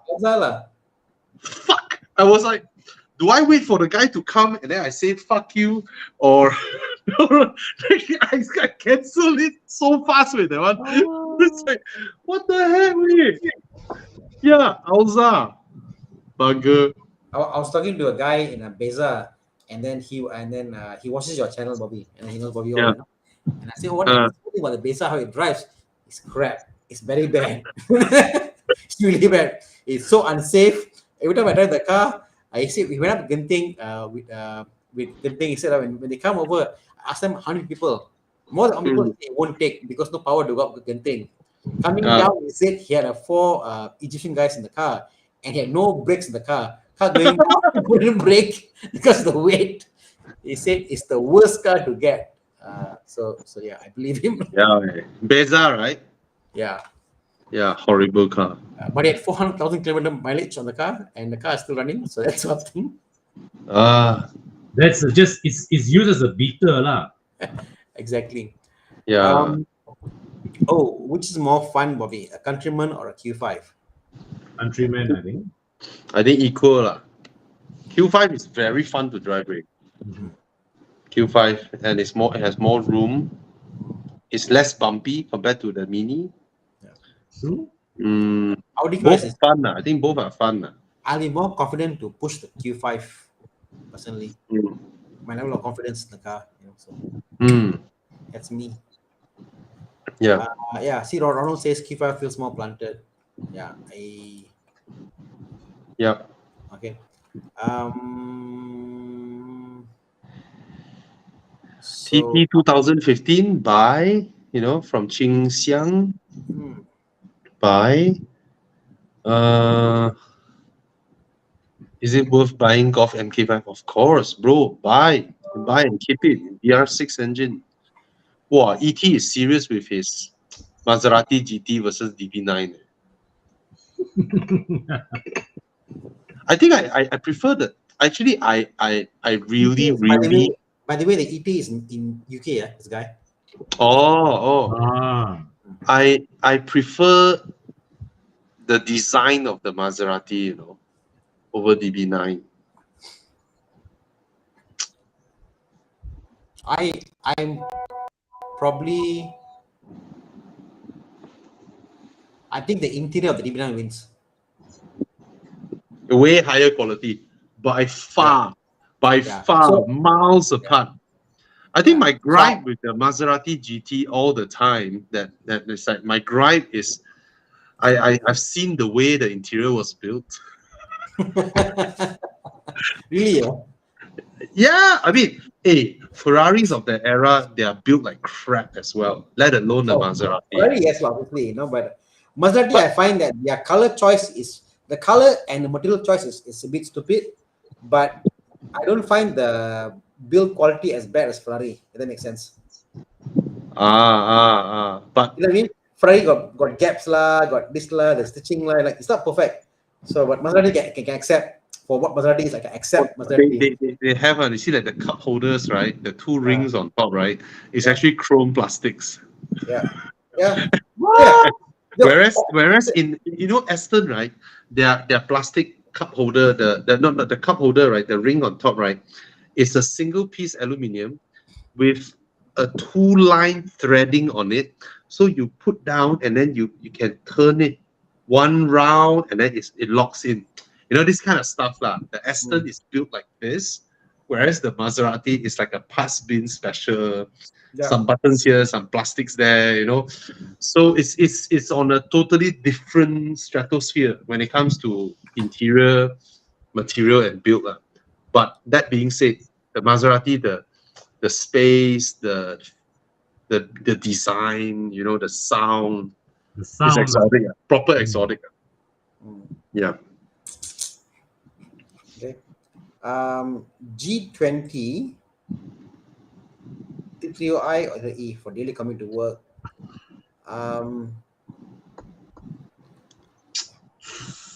One will be almost free lah. If you charge, you can go the 50-75 kms on this electric drive train. It does make it interesting, I know. If you go for the 330i, go for the newer ones with the adaptive suspension. Yeah.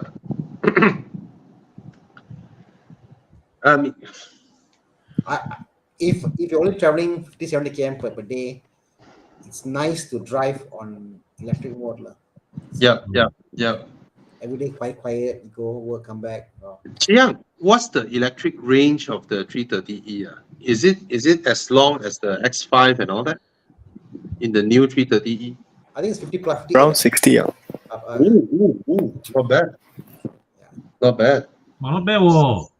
Yeah. You're assuming real world lah. Real world is a fraction of that, maybe 40, 50 plus. Yeah, 40, 50 plus. It was 30 odd on the T3 on the F30 versus about 50 odd on the G20. 30 odd is your experience or on paper? My experience. Yeah. Hey, the new Volvos 90 km range. Exactly. Wow. 90 way, their EV range. Yeah, 30 odd.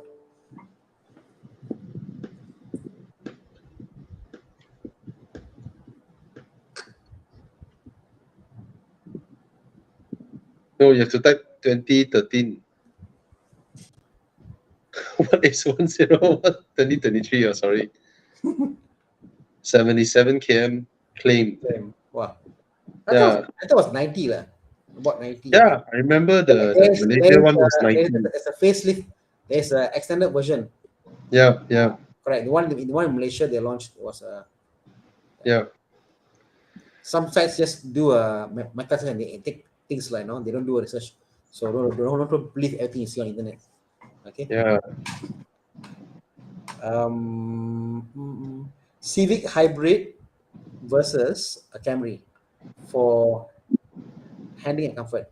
Are you talking about the current Civic hybrid? I assume so. Like, can you get a Mazda 6? Solve problem. Right? You get the comfort, you get the handling. Yeah. Okay. I think it's nicer to drive than the Civic, the Mazda 6. All right. Oh, beautiful car. Okay, ET has decided with the Maserati. Okay, last question. Let's entertain him. Oh, hey. Sorry. What did I click? Hey, what did I click? What did you click?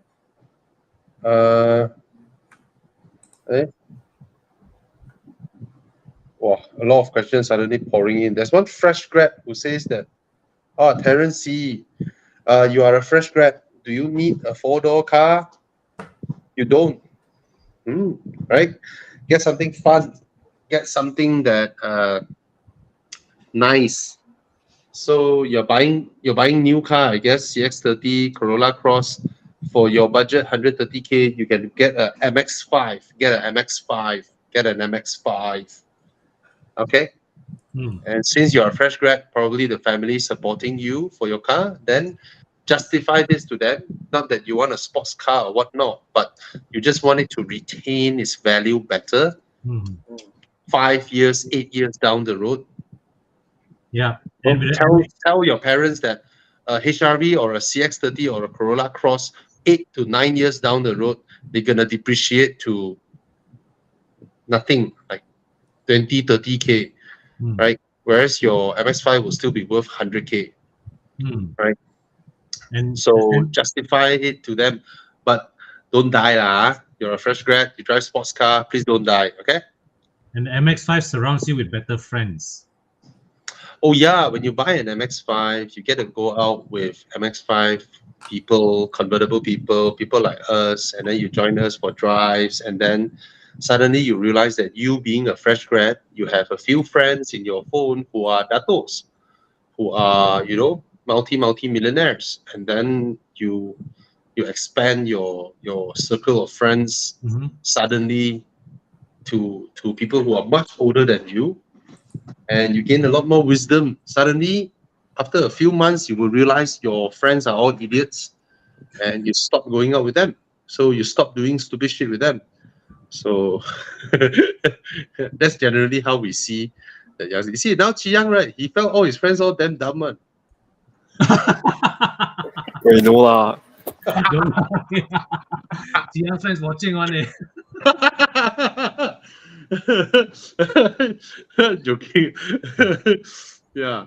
So, all right. What else? Thana very tired already. Or should we go to you? I'm looking at like Okay, something F1 now. So something to announce to people before we go into where's my car and all that stuff, right?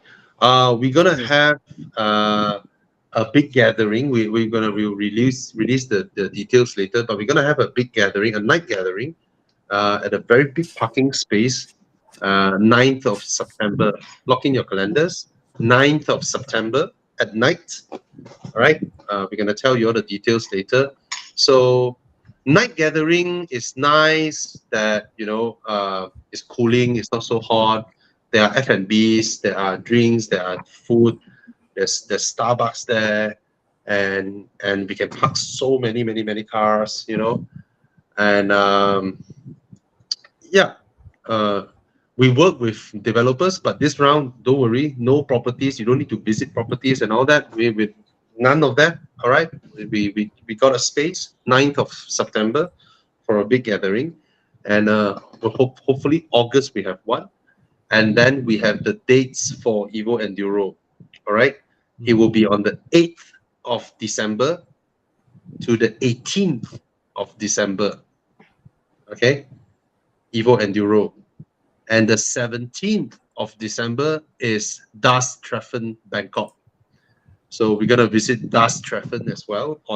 Once we've done our journey, we will head to Das Treffen, and then before we get home. All right. So that will be Evo Enduro. Hopefully, I have more things to tell people, but Das Treffen is like the greatest Porsche gathering in possibly all of Southeast Asia. All right. The Thais, I need to learn my Thai. Okay, so Evo Enduro dates are out. So Chi Yang has locked it in, and Chi Yang is the taiko of Evo Enduro. So ask him. All right. Yeah, he's the Evo Enduro guy. So now you all know how much power that Chi Yang wields in. Okay.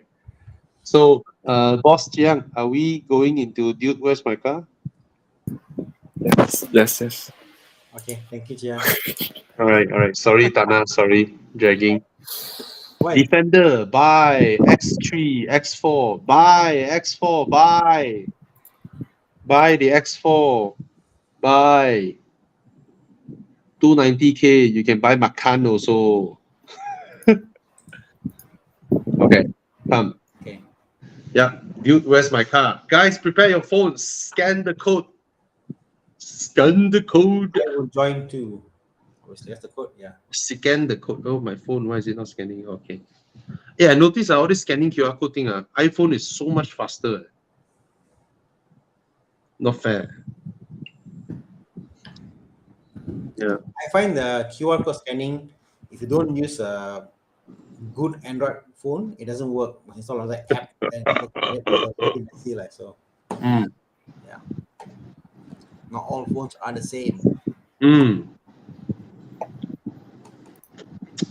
We got 30 people who have joined us, 32 people who have joined us on the session. So please join us. We got about 300 people live tuning in with us from various sources.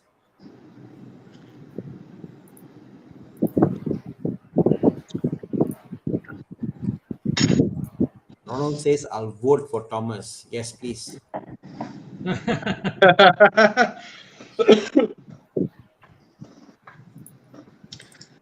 I saw that question from KCH Rider. What? He's like, oh, is it worth buying X70 now or should he wait? It's interesting, right? Within such a short period of time, you know, when the X70 arrived, it was such a revelation, right? Yes.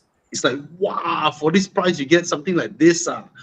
But now with all the Omoda 5 lah, all this coming in, right? You're like, okay, the X70 looks kind of pedestrian now. Yeah, the Omoda 5, it looks very nice, but the X70 looks and feel nice, and the build quality is there. That one I must say lah. I haven't seen or touched the Omoda. I have. I just find that the X70 build quality is still up there lah. I see. The build quality, you press how it's put together, the finishing, all that. The use, you know, proper leather, proper. So I think the Proton still makes a very good car. So okay, that's my thing. Nice.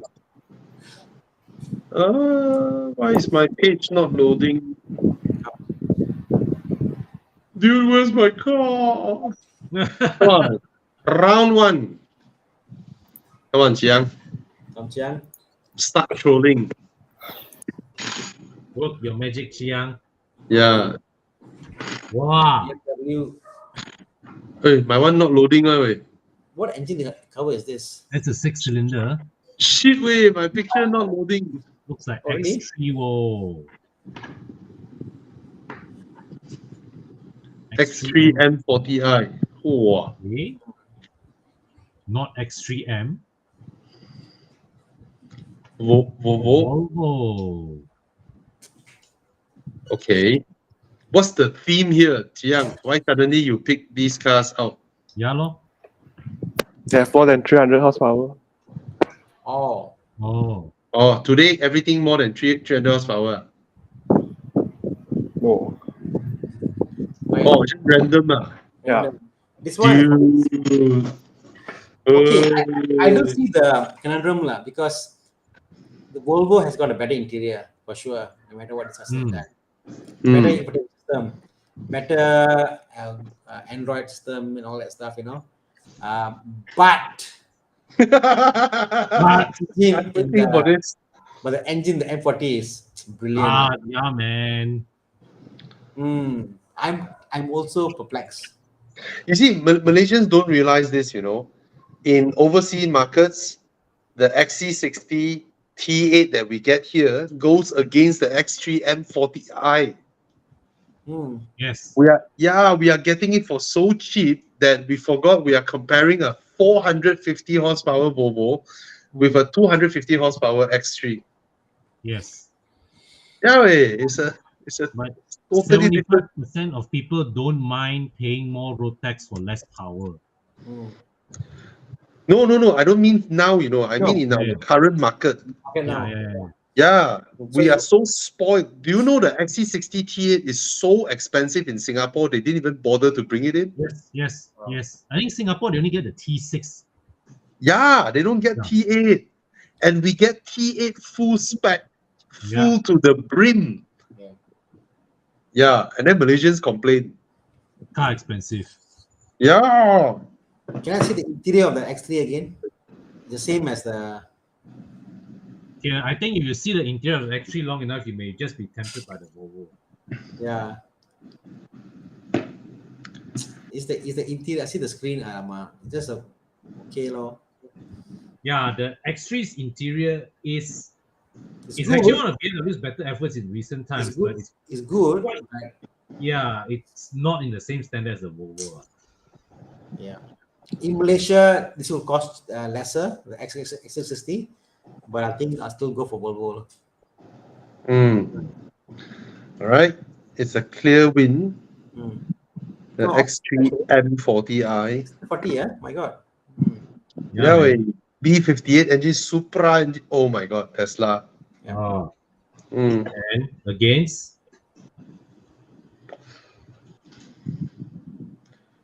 Model 3 rear-wheel drive long wheelbase against Ioniq 6.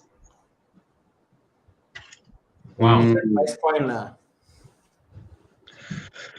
You know, I like the rear of the Ioniq. I find the front too pedestrian. You know what's my problem? Here, Yeah. neither cars are particularly appealing for me.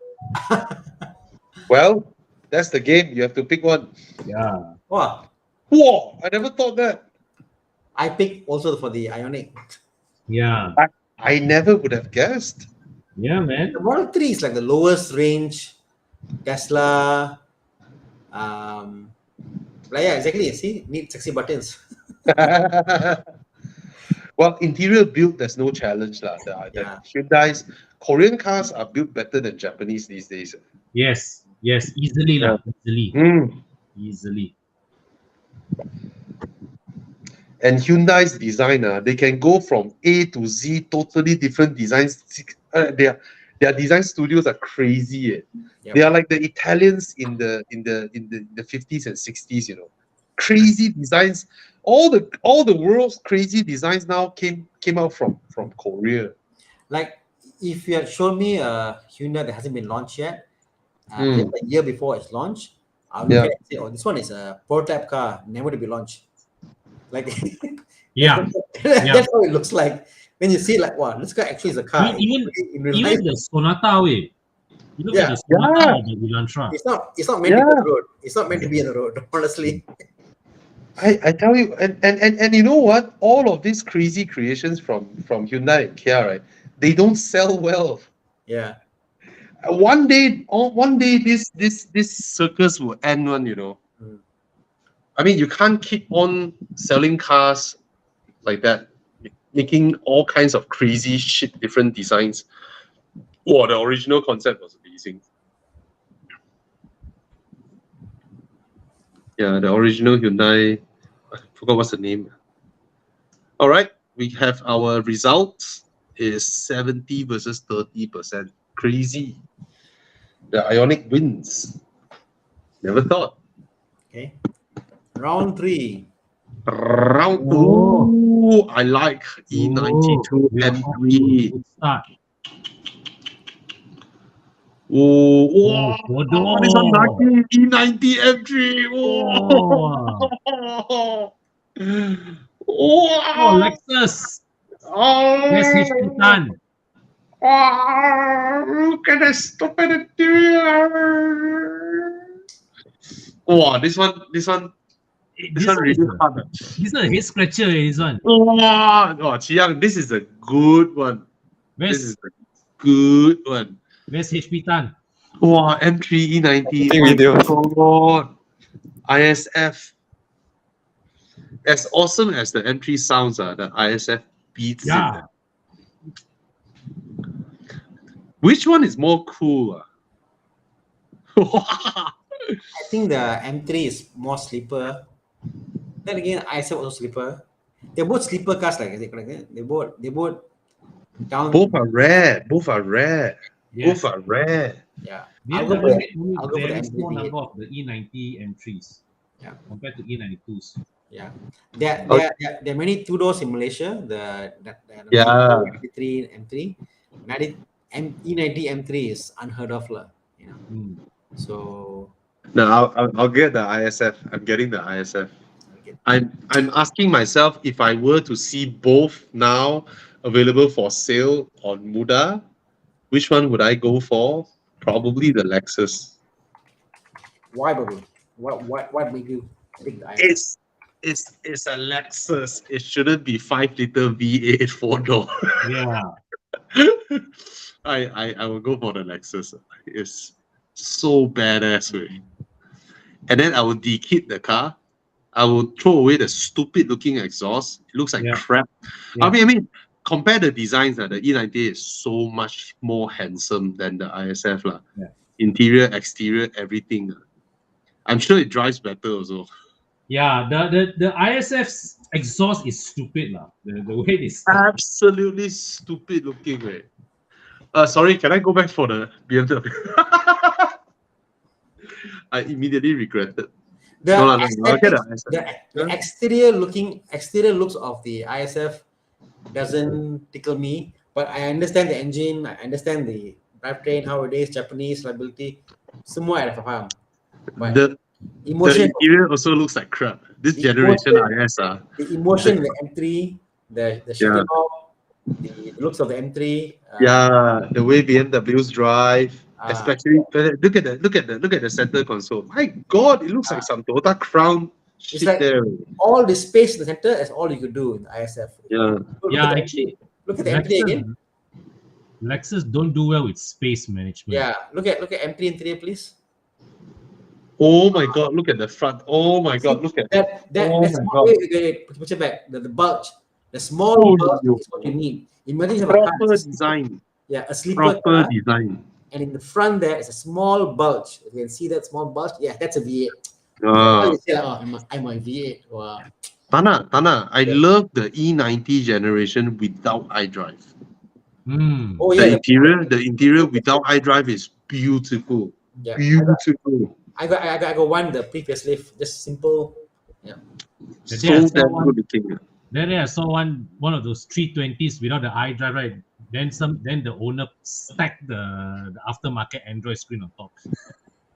They cut. Hey, I think I heard the ISF exhaust, right? The top bottom stack, right? One of it is fake one. Really? I think I heard that too. Yeah, I heard that before. Yeah, I remember something like that one. It's Yeah. It's If it's stupid, fake, and why then do you it do it gets like that? stupider.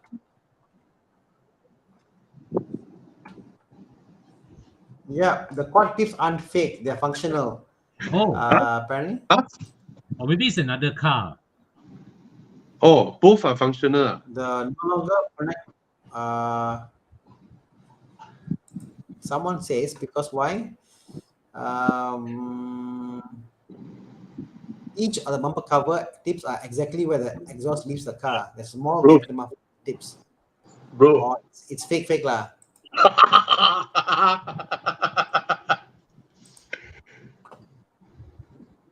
It's in the middle lah. Consider. But why do we see some pictures where valve? There's a valve there. I don't know.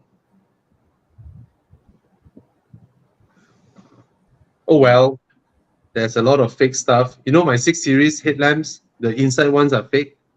Oh. In the Xenon version, the LEDs both are real, Yeah. but in the Xenons, the one that is inside is fake. Huh? Yeah. Oh. Yeah. Yes. See this picture? No. Okay, in the Xenon version, the inside projectors are ducts. It's fake. Oh. Yes. That's a fake. Oh, damn. Yeah, but in the LEDs, both are real.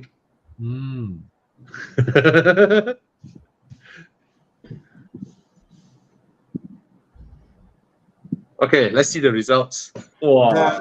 This is the one that the rear boot was on the M3 was cut out, isn't it? Something like that, because cut out for the boot, for the tires. Tires are not there to make space for the exhaust.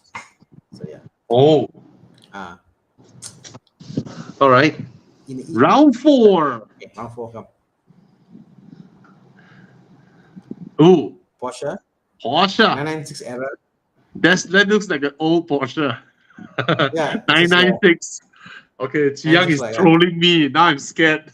Got 2. 996 Carrier. Oh. Exactly. Wow, Turbo S lah. Oh, Turbo S some more. Hoyo. I don't like Turbo. Oh, the Turbo twist wheels are nice. Fucker. Aston Martin DB9. DB9. Oh, Vantage. Is it a Vantage? Oh, it's a DB9. Oh. Volante.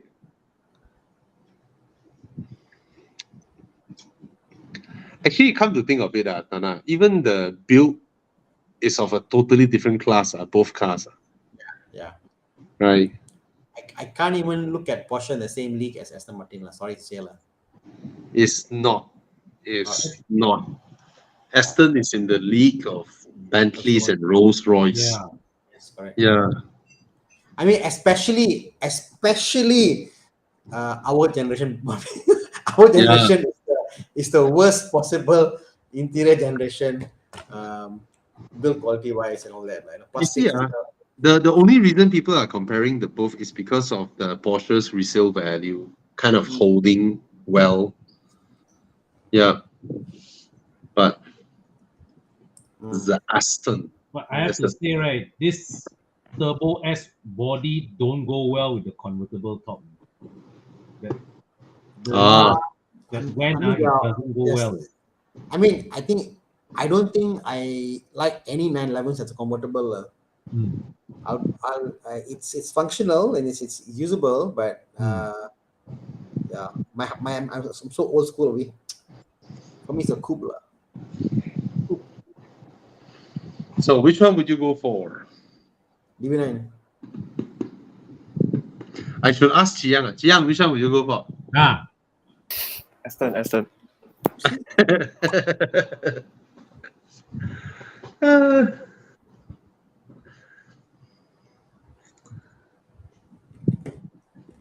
All voted already. Everyone voted already. So landslide. See, landslide. Landslide. Landslide. Totally different thing. I'll be shocked if you do a poll and say a coupe and a cabrio 996. Which one do you prefer? I got a feeling more people actually will pick the coupe. Need to see. For 996 coupe, I absolutely love the narrow body. Narrow body is so good looking. My friend just gonna buy a 997 manual. So who's buying a 997? Nanti I bagi tahu lah. So, hey, there's the 997.2 Turbo S manual for sale. Wow, crazy price lah. 500K? I think 500. 500. Oh yo. Yeah, but it's manual. Turbo S. But turbo is very hard. It's a bit. Yeah, exactly. As it is hard to. Exactly. It's more suited to a slow responding torque converter. Yes. Gearbox. Tiptronic. Yeah. Yeah. It's more suited to Tiptronic. Yeah. But still, it's a manual. It's a cool factor lah. Yeah. I don't know So whether rare. I don't know whether I'll be able to. But then again, yeah. First gen DK, why not? He joined our drives, you know. Yeah, he has a lot of cars. He also got a GDC 4 Lusso. Oh, I like the interior. Oh yes, it's beautiful. This car is beautiful, bro. Hey, look at the interior again. So nicely. White. Look at the white inserts. Ricardo's. It's absolutely beautiful. Seats are changed, isn't it? No, original Ricardo's. It's beautiful.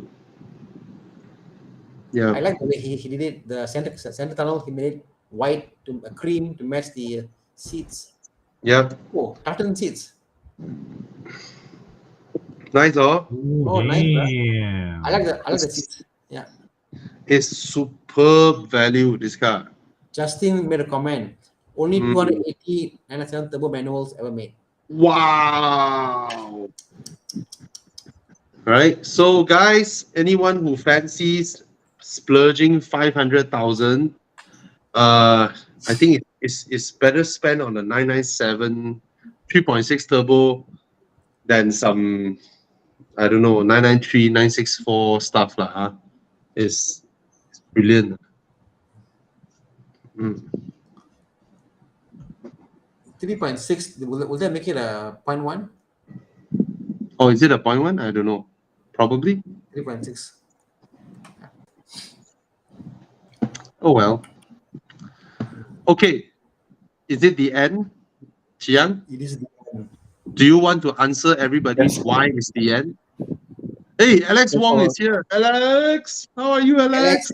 Mr. Epic himself. Alex, would you want to buy the 997 turbo manual?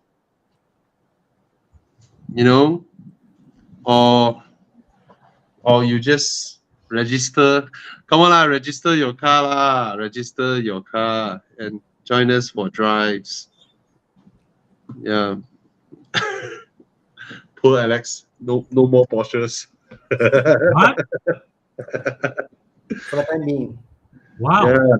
No, he bought a damn nice 992 Cabrio. Oh. He's considering whether to register it. Yeah. Beautiful, absolutely beautiful car. But he's a hardcore guy. Alex, Enduro is 996 turbo manual. Love it. Yeah, Alex Wong. So Alex, Enduro this year, we will visit Das Treffen. All right. We will do 8th of December to 18th of December. So please lock the dates. 8th of December to 18th of December.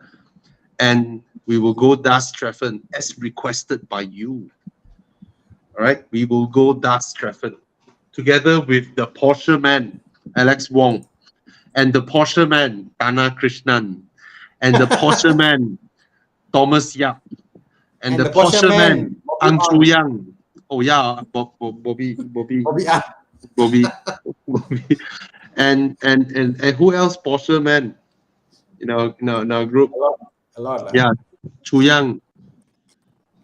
Yeah. So every young guy, after a while, they get a Porsche. I see. Everyone, so there you go. Epic trip he did with the bicycle. Cycle from Kuching to KK. Crazy guy. And that's Alex Wong. All right, guys, go follow Alex Wong's Facebook for his amazing journeys and find out more about this crazy guy. You know, all right, he's just a mad guy. He has rode his bike solo to Europe. He rode solo from the southern tip of South America to the northern tip of Alaska. Basically, South Pole to North Pole, 30,000 km. Solo bike riding.